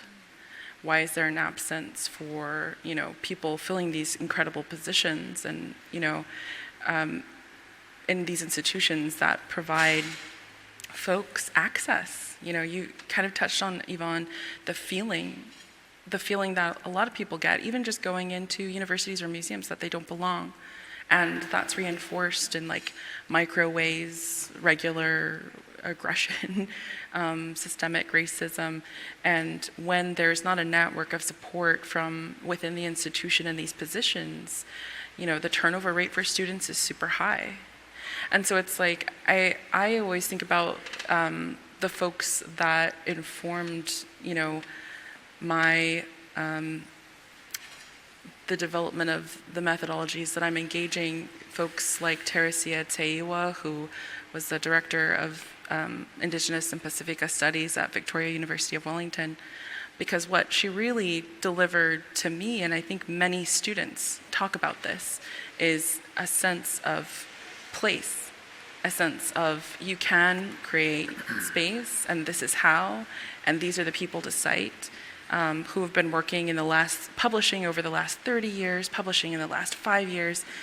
There's a publication coming out next year, like, talk to this person now, but it's those networks of relationship as well, of scholars. I think that's something that IAI is currently, developing, and that's the beauty of these sort of gatherings where we can provide future tools, like that's methodologies, Indigenous methodologies or decolonial methodologies as tools, and they're not all equal and they're not all the same, but recognizing what is useful to someone may be useful to you.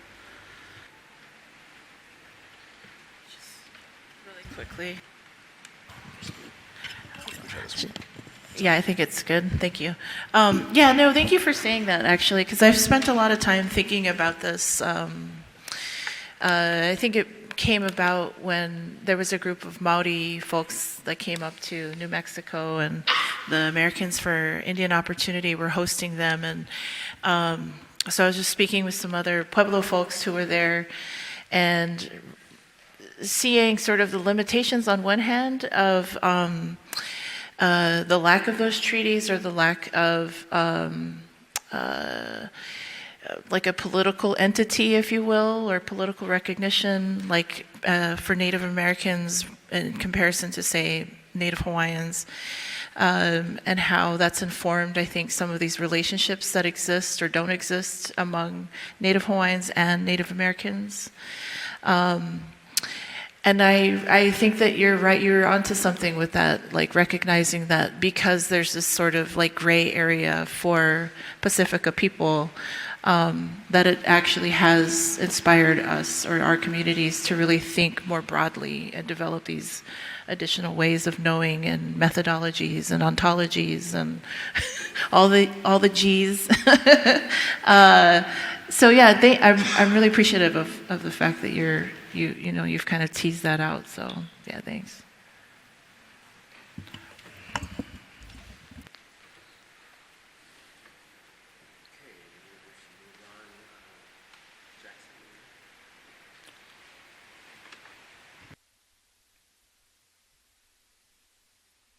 Hello.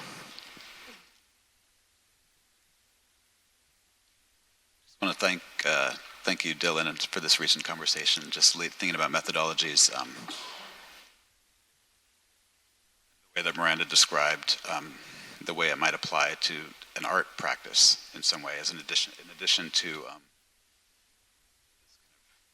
academic writing or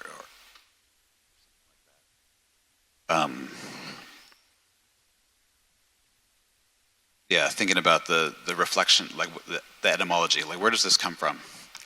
I think the methodology is in some ways looking for a starting point, but always kind of like looking again to find a better methodology, something that can be improved upon,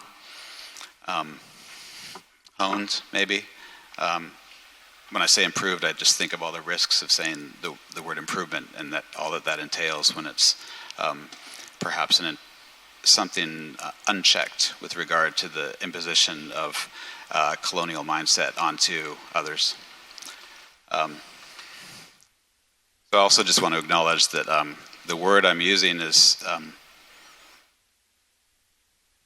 something that is kind of a ready-made in Tlingit culture, and that's why I had a resistance to using a native term, because I was thinking about the risks of extraction in terms of how that word might be applied, but then flattened representations of native people, which is in some way the way I think through and have thought through my own coming to awareness of the obstructions that native people face with regard to indigenous growth, or just some even being themselves, but also trying to succeed. And thinking in terms of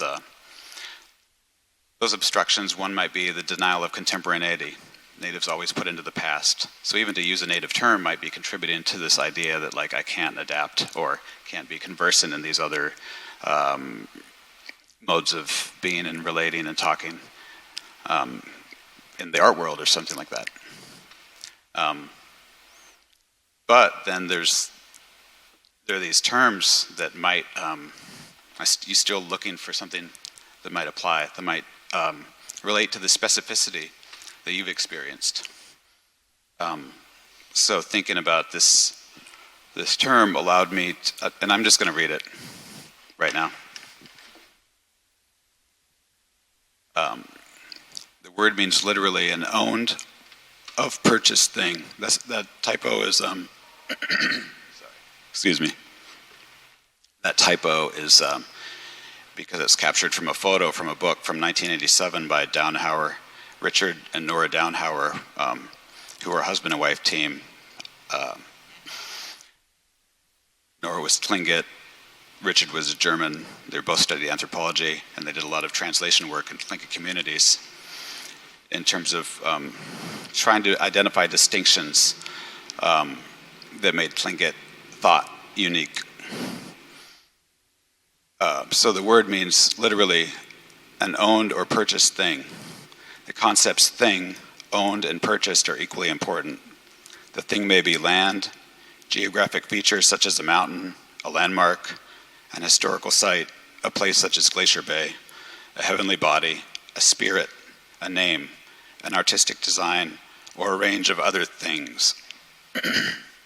So I guess part of the reason I'm reading this aloud, aside from trying to get my voice back on track, is thinking about the ways in which things about these might feel uncomfortable to read these descriptions or definitions, because what we want as artists is often to remain in the unknown. So to think of things constrained or confined or constricted might be participating in the fear of flattened representations. It can be a design, the thing can be a design from oral literature, such as an episode from the Raven cycle on a tunic, hat, robe, or blanket. It can be a story or song about an event in the life of an ancestor. Ancestors themselves can be atu.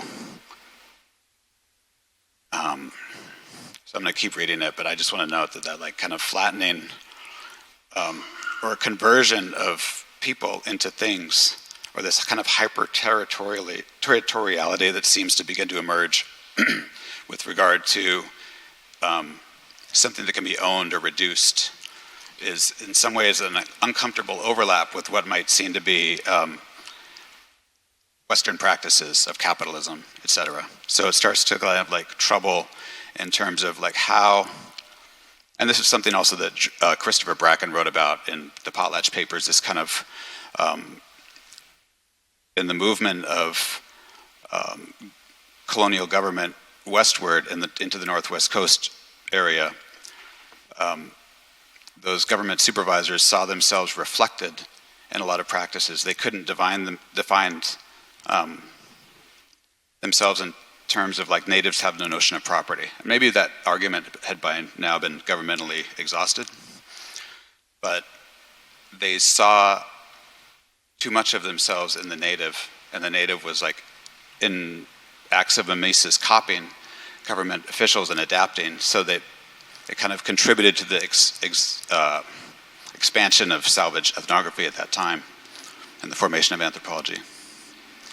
But yeah, just to note that that thingness is also strange in terms of continual desires by many people interested in native art or native thought to extract an epistemology at the expense of the irritant of actual native people. Okay, the purchase, maybe with money or trade, as collateral on an unpaid debt or through personal action. Recalling the actions of their ancestors whose deeds purchased certain things for their descendants. Most often and most seriously, the purchase is through a human life. So there again, there's this kind of introduction of the notion of sacrifice and debt. Like if I think of sacrifice, I might think of the imposed colonialism of Christianity. So like am I going to start thinking about the kind of intermingling of trying to read translations of native texts and think about what is actually being communicated in those moments of the transmission of some kind of knowledge, even if it's at the expense, like in a salvage mode. In terms of ownership, I guess that's for me where one of the biggest places where this term I realized continued to resonate and form a lot of the kind of work that I'm interested in. It seemed like once recognizing the kind of overlap of like Tlingit modes of ownership of even a song or like this kind of intellectual property that tries to maintain control of the distribution of things at the same time as accumulating value through repetition. This kind of seemed like a punk rock thing, like a refusal of ownership. Like the desire to not let someone else have your stuff or your song and to control the way that somebody does that is in some way like a resistance to their ownership, right? But it starts to contribute to this whole system of like Tlingit people had slaves also. That's not something that's often talked about. There were harms in that kind of ownership, but also like how does one distinguish or parse out the ways in which you can use this idea atu as a way of thinking that you can't own me, in terms of like participating in an environment where we're trying to compare or take from each other.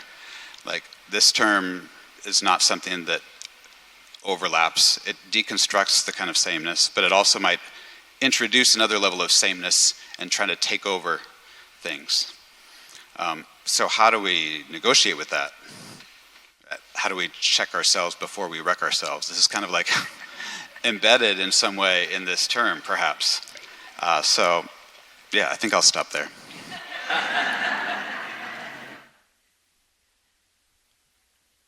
I don't know if I have an answer for like how do we check ourselves before we wreck ourselves, but I really appreciate your complication of atu because it's in Tlingit societies. I'm Tlingit on my mother's side, and we have this idea that there's an ancestor that came from a place, or a place was our ancestor, and so our family's from Glacier Bay, and Mount Fairweather is one of our clan crests, and we can, there is this, I'm glad you also brought up that point about the society, because I think that also, even though it could be complicated, it does show that it was not this flat, idyllic Garden of Eden for everyone at the time of contact, or even way before, because we did have folks that were slaves. I mean, it's not chattel slavery the way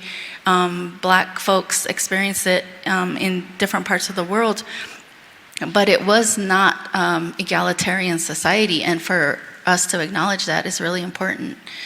And from that history of having a caste system in Tlingit society, in Haida and Tsimshian as well, came this rich tradition of chokat and raven's tail weaving. There's no way that anybody can do one thing or do all the things. And so the work that was done by the people that were of lower society, economic status, provided the freedom for the weavers, the freedom of time.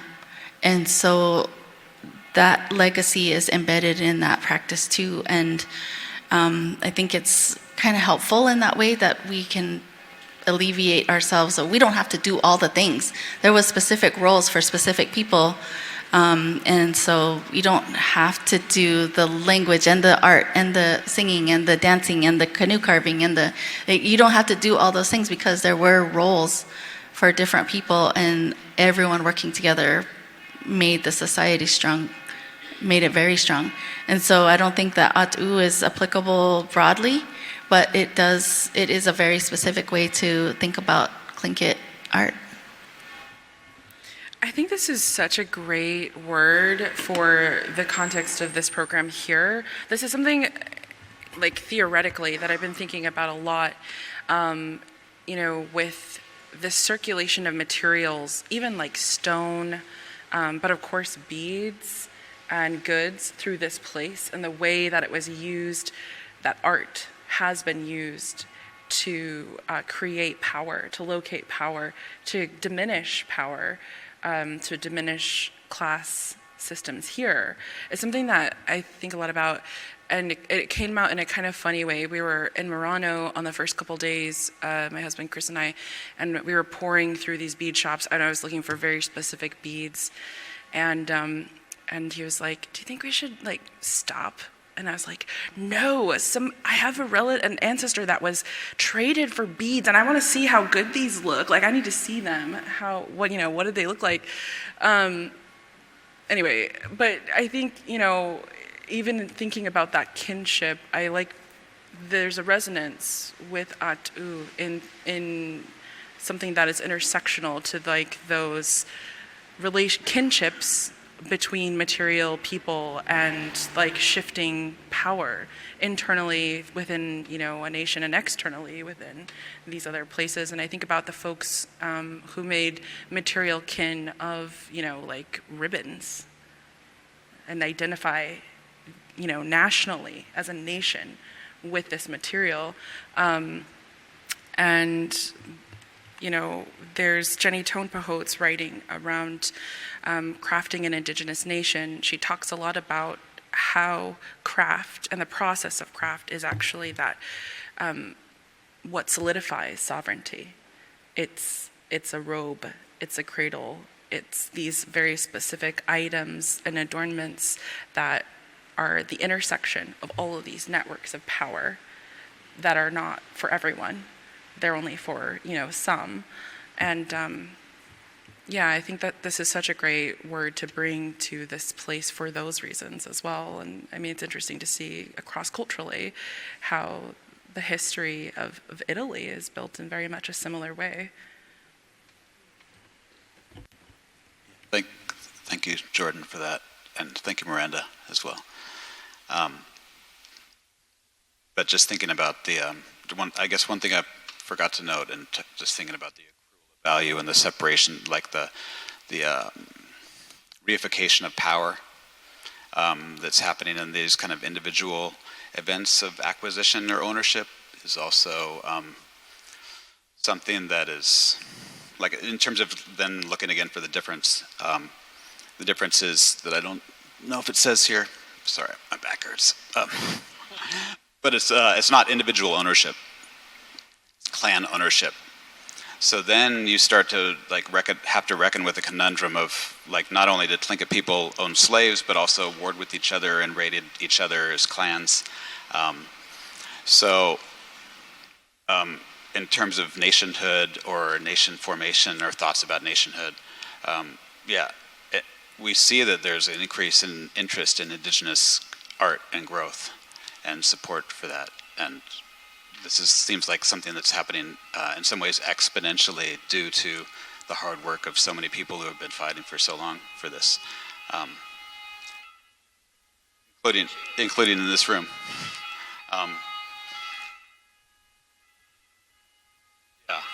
So I think, but thinking about the us versus them mentality and how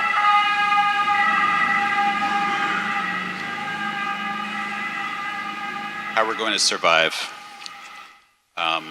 without resorting to mindsets that might unintentionally, or intentionally, of course, contribute to dynamics that lead to violence, contribute to the wording of things or acceptance of values that lead to violence.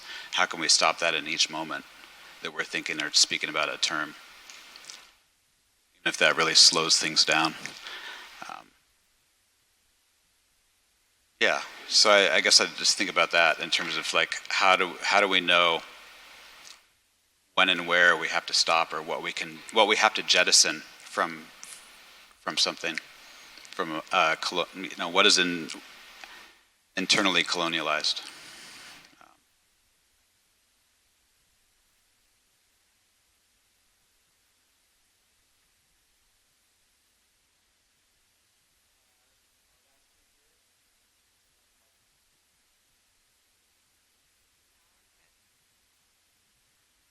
Yeah, I thought about expanding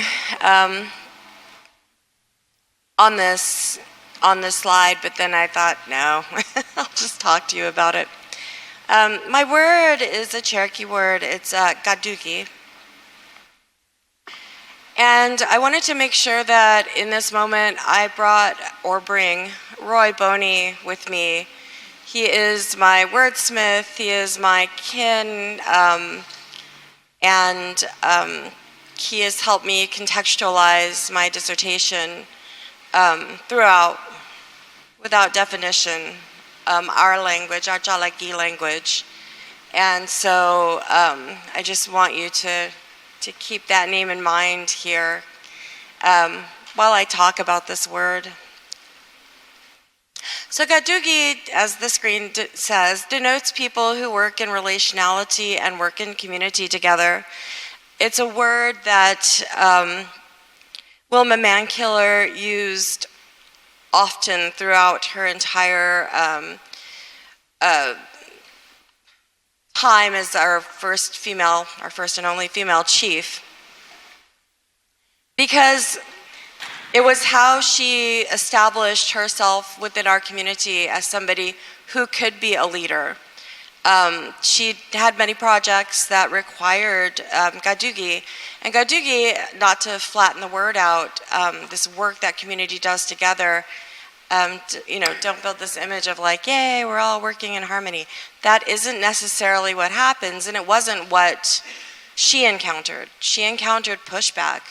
And so there is working in community, and working as community also means that you do get pushback, but you have to do the work as community to rebuild that damage, that harm. And so it continues to be Gadugi. And so my relationship to this word is definitely in the community aspect of it. And so in very personal ways, I have a relationship with this word. And so I think, as most of my colleagues know, and some of my students, the students here, that I was born and raised in Europe as an army brat. And so in that, I also always knew and realized that I am a person of community. But I spent all of my young life and my young adulthood away. Like, I would go home. I knew where home was. But I was almost always the only one. And so I had to remind myself that I'm a person of community. And I never wanted to be the only one, the only Cherokee, the only Chalaki in the room. So I am a person who is part of community. Home was always northeastern Oklahoma. And when I began my pottery practice, I did it at home with my people in community. And of all the people who came in and out of the makerspace, that Jordan knows what I'm talking about, and Jeffrey, it was a space that we shared, and a place in which I learned many things. So it wasn't just about working with clay. It was about the everyday use of language. The invitation, hey, do you want to take a break and go pick flowers or edible plants, because I'm a flower eater, and let's cook something. And so that was cooking, and I was back working with clay. Somebody came in to talk about iconography, and we sat there and worked with clay. My mentor told me stories, and we worked in clay. These stories, these conversations, this picking of flowers, this cooking of food is all imbued in the pots that I made during that time, and I think Kathleen would know that. They take on life, they take on memory, they transmit, they continue to be. And so what does that have to do with Gadugi? It has everything to do with it. It's work in relation to each other. It's work to build, literally, physically, pots and community. It's Gadugi. What does that mean to us here in this room that work together, that are together? Gadugi continues to do the work for us of bringing us back together constantly as we have these long days and we're working together and we're building relationship, and that is community work. And we're trying to build you as artists and scholars, and that's community work, but it's care and it's love. And so this is my word. This is our word, and I hope that we can share this word together. Ora.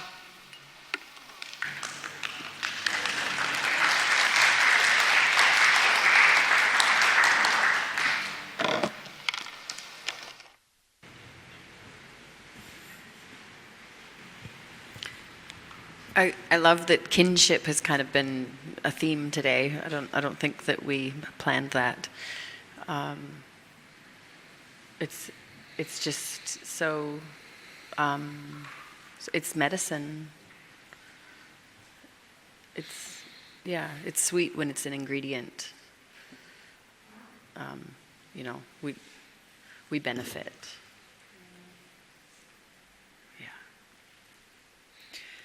Thank you so much for bringing this word to the panel. When I think of Gadugi, I think of folks like Jane Austen and Roy, and how they are made national treasures for the Cherokee Nation, and how the Cherokee Nation uses art for nation building, and how I've been working a little bit with Jane Austen and been able to witness her mastery and genius, but also the way she puts so many folks on the back of her work and carries them with each work. So really thinking about that kinship aesthetically and intellectually to folks back in the Carolinas before the Trail of Tears, and then what does that mean for Cherokee potters working in Oklahoma today, the way she and her granddaughter work together. But I think for me, I resonate with what you mentioned about Gadugi is everything, because it's very much that too. We have a grandmother spider, and I don't know if you've ever seen a pregnant spider, and I'm sure they look different in each place, but in Oklahoma, they're really giant and fatty, and then they have all these tiny, tiny little dots on their back, and those are the babies. And that's, for me, I think about Gadugi as a process or a visualization. It's somewhere between Jane Austen's pots and that spider, just carrying as many across, the earth as possible. So thank you for generously sharing that. Wado.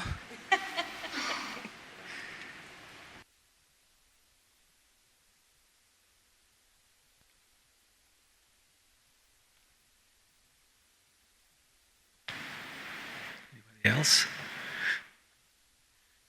If not, maybe would you all mind if we open it up then to... Yeah, so I invite you all to address our panel and contribute to this conversation.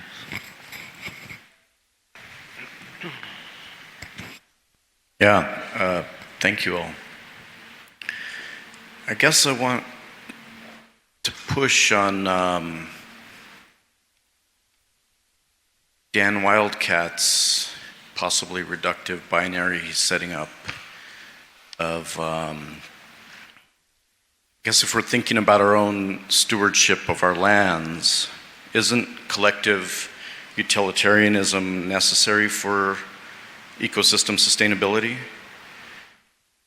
I guess I think of, this term too, Gadugi, and our traditions that we have, and then I guess I have this question, if those are driven by ethics or by something else, trial and error, medicine, or maybe just survival.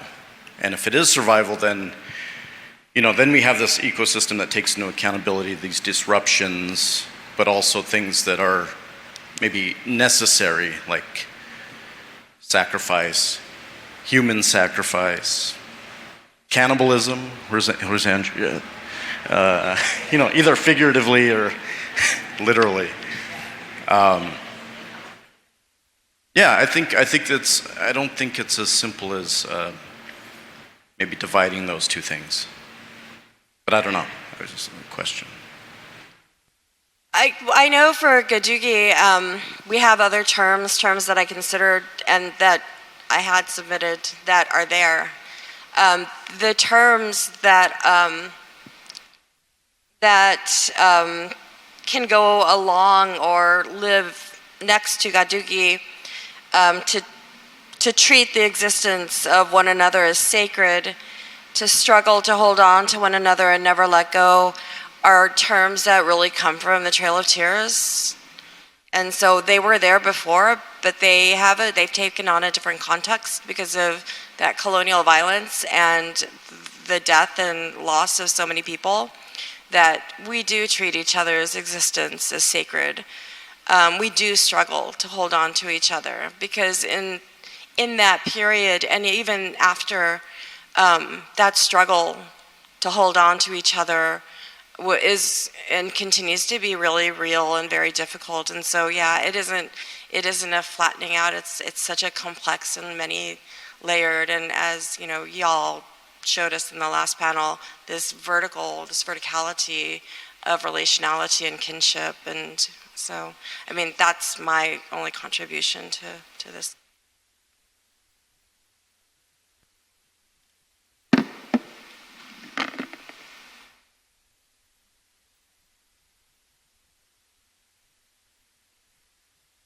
Anybody else?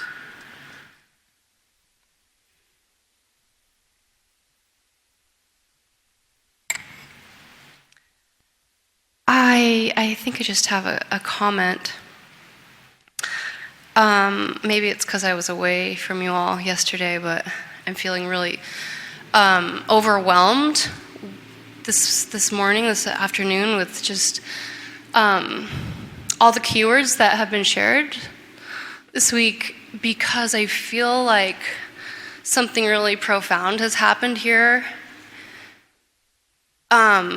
where we have this list of tools that's never been compiled before, that we can use our art. All of us in here are artists in some shape or form. We can use our art to shift power and to bring us together and strengthen our communities. And I don't think I've ever, I've lived a short life so far, but I don't think I've ever felt so charged up and hopeful for the immediate future and where we're all headed. And I'm just really grateful to be in this room with all you badasses. Thank you.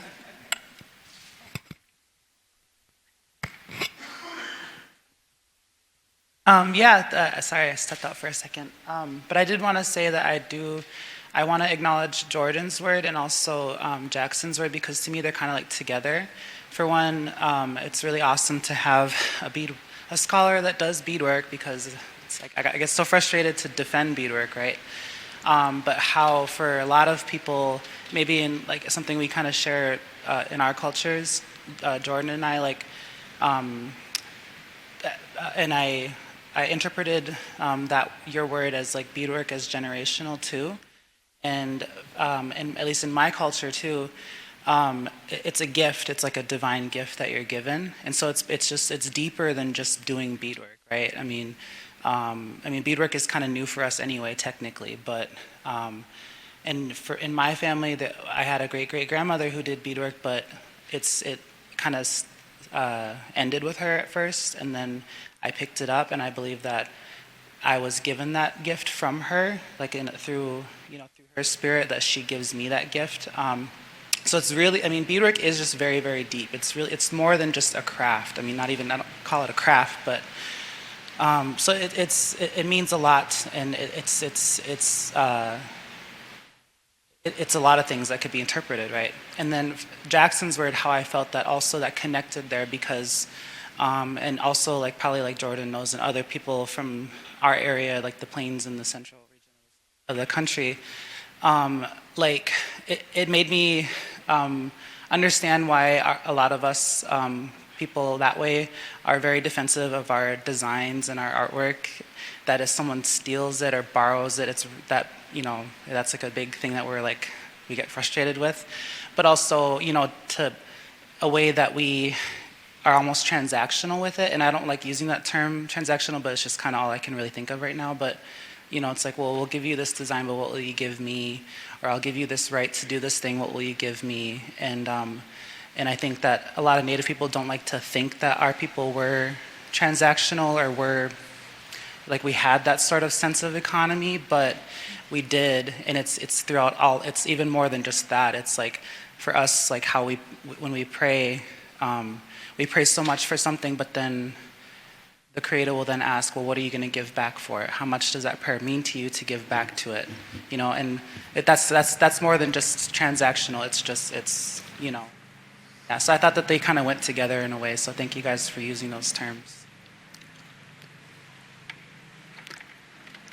Thank you. I'll just, I think when you were talking about transactional, I started thinking about the ways in which transactional is a relationship.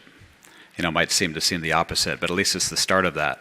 And then perhaps over a series of years, or, more frequently, of these transactions and making atu for the opposite side. Because one thing I forgot to mention is that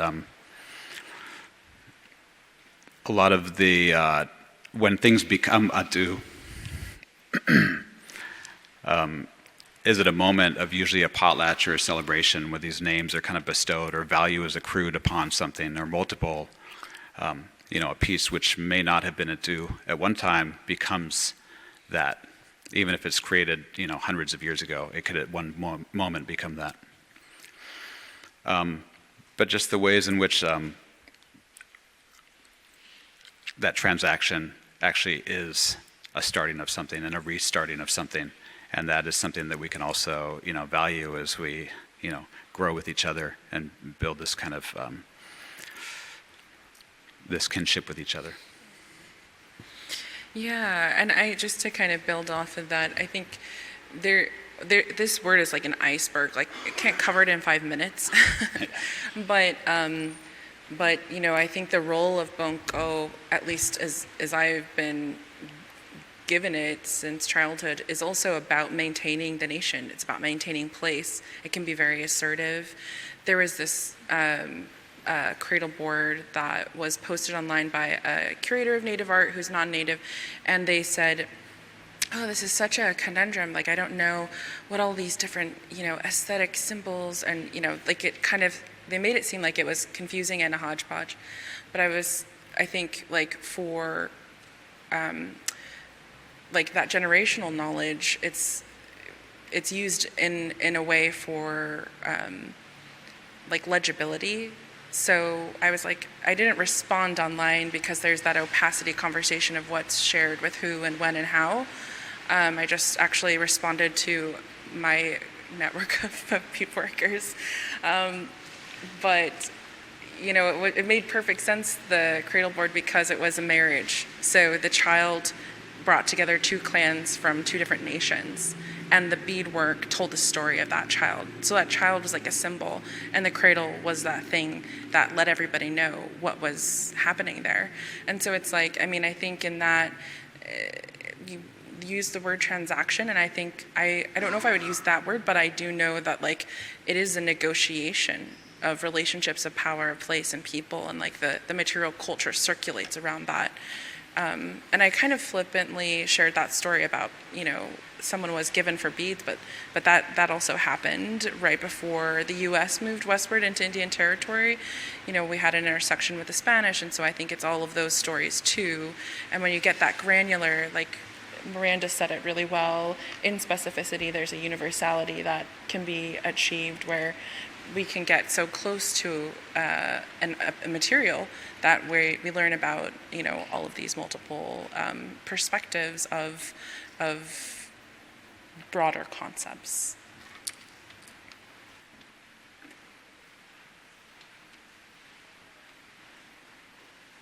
Any other comment? Yeah, right there.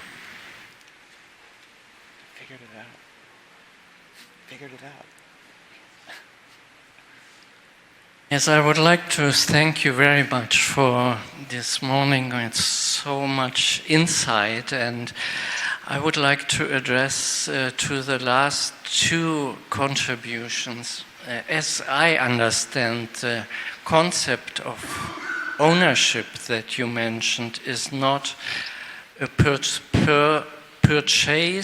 of personal, private ownership, but some kind of a community ownership, and I would like to ask you to explain a little bit more how it creates responsibility and community between different owners. But maybe I understood you not very well.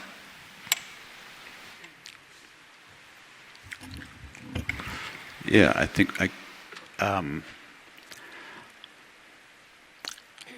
so maybe I wasn't upfront about it, as I mentioned earlier, but that the ownership is not individual. These are a system of opposites or moieties. Well, in this, my and many others' instance, Tlingit people, more generally, organized by a moiety structure of opposites. So wolf on the one side, raven on the other. Under that, there are separate clans that take on clan crests. And one of the ways they carry the transmission of that knowledge forward is that they create these works that are accrued value and aligned with the name giving or a commemoration of a story.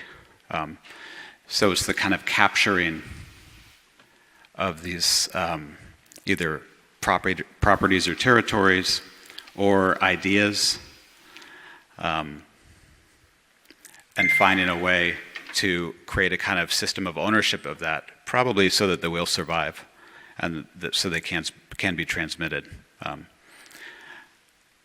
But maybe that's speculation. In terms of their I think they also do overlap with systems of obligation and create a kind of network of obligations and debts. You know, up there's a potlatch structure, so it was competitive giving sometimes, but payback parties is essentially what they were.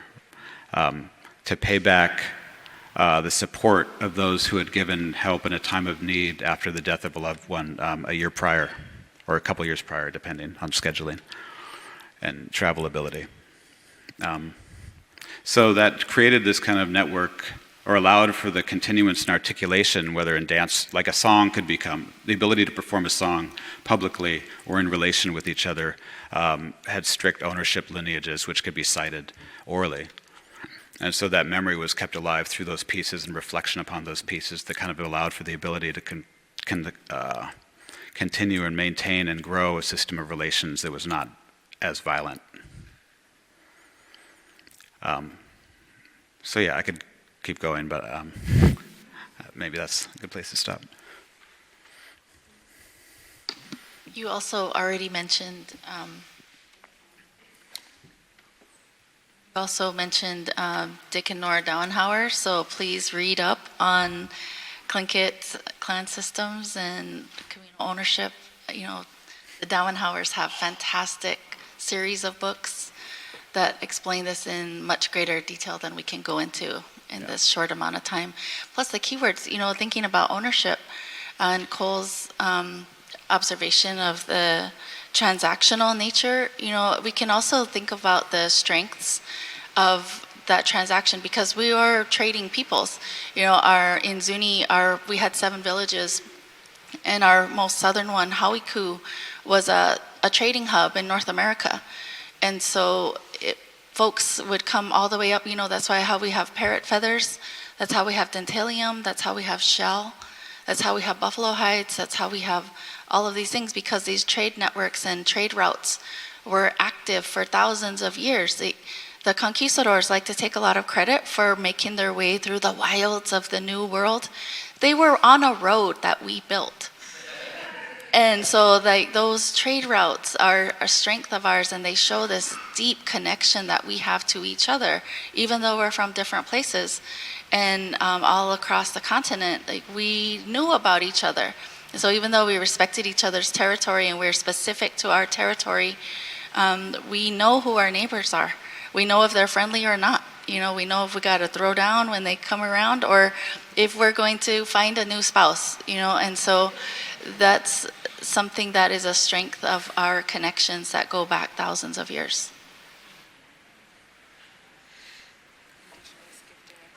Thank you, everybody, and thank you to the MFA program for putting our native language in a documented academic situation. Appreciate it. So I'm going to just touch on a few things that really affected me, and then we'll see if there becomes a question. I was very, I related to Heidi's word. I won't pronounce it right, I know, because I chicken scratched it, but obligation. I related to this because I live my life in reciprocity.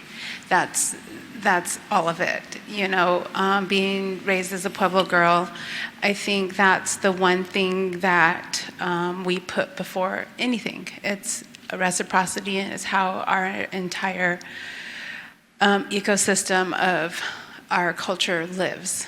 And so that resonated with me a lot. And then it kind of fell into the methodologies of life. And the way that you describe methodologies, I've never heard kind of all that going on. And within my notes, it just kind of made me title your talk, The Journey That We Take. And, you know, trying to document the journey I take in an academic setting is so different than what I've done all my life. And it's just, you know, been exciting and new. It's like reintroducing my work in a whole different vocabulary, in a whole different way of thinking. And I appreciate you guys' teachings. And then one last thing is Yolanda, thank you.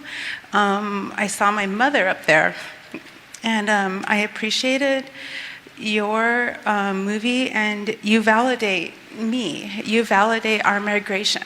You validate Pueblo people being so connected to Mexican Native people. Because being in North America, it's Turtle Island, right? But so many times we don't get to include my relatives, my very close, physically attached relatives.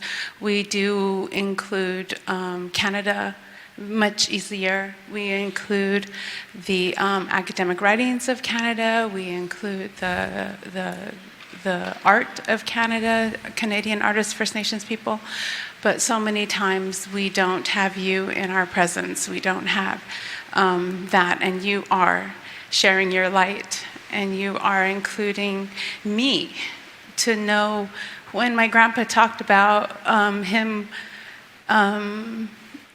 My grandpa, I always tell the story when he would disappear for a bit or whatever, he'd take off. He always had this saying that he went to go get his mapiki. And that means he migrated to Mexico, got some parrots, and came back, and that's why he was gone so long. So, I mean, these things, this is real for me, and you're validating that by showing your art. Thank you all. This was beautiful.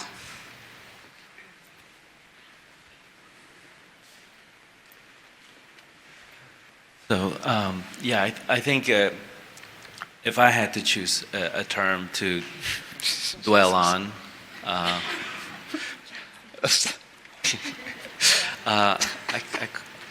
would be gratitude, you know, and, you know, as Kathleen is expressing her gratitude, I want to convey my gratitude to every one of you, each and every one of you, but I specifically want to thank Francesca Tarocco, who is the director of Niche, who generously offered up their facilities. Emiliano Guaraldo, I know he was around here somewhere before. He was the point person for us, and he really made every detail of this possible. Ana Zerbini, who's in the back, she's also been key to getting our logistics going. I want to thank Chiara Flamingo, who is in the back. She's the one that guided us around the land, the water, yesterday, and I'm very grateful for that engagement. I also want to thank Felipe Colon, who is our provost. In the back there, maybe you can raise your hand a bit. It's because of his agility, his cunning. I'm not too sure how to describe it, but he made the financial part of this possible for us. We would have been very bogged down with.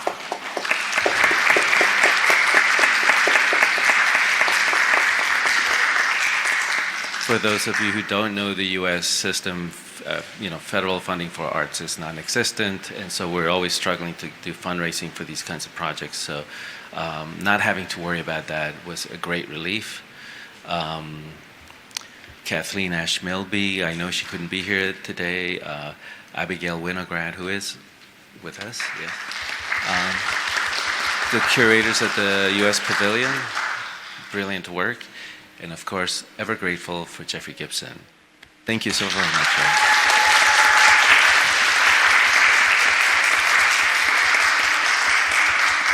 And then for me, it's always wonderful to be able to thank Dawn Doubleblaze, who is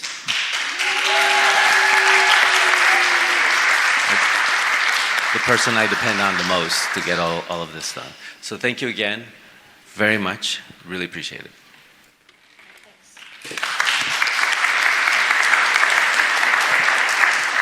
Oh, and I should mention Frostley Fowler.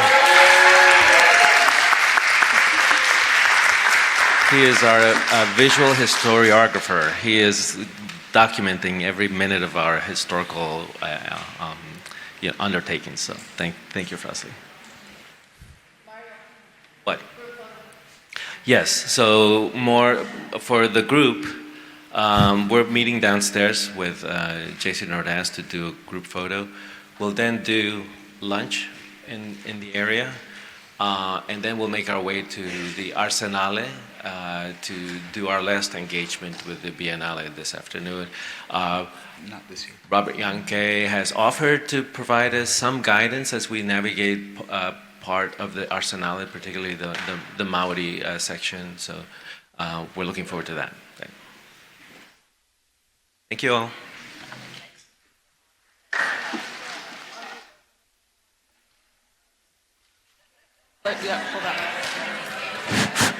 If we can have IA group, please meet down in the courtyard.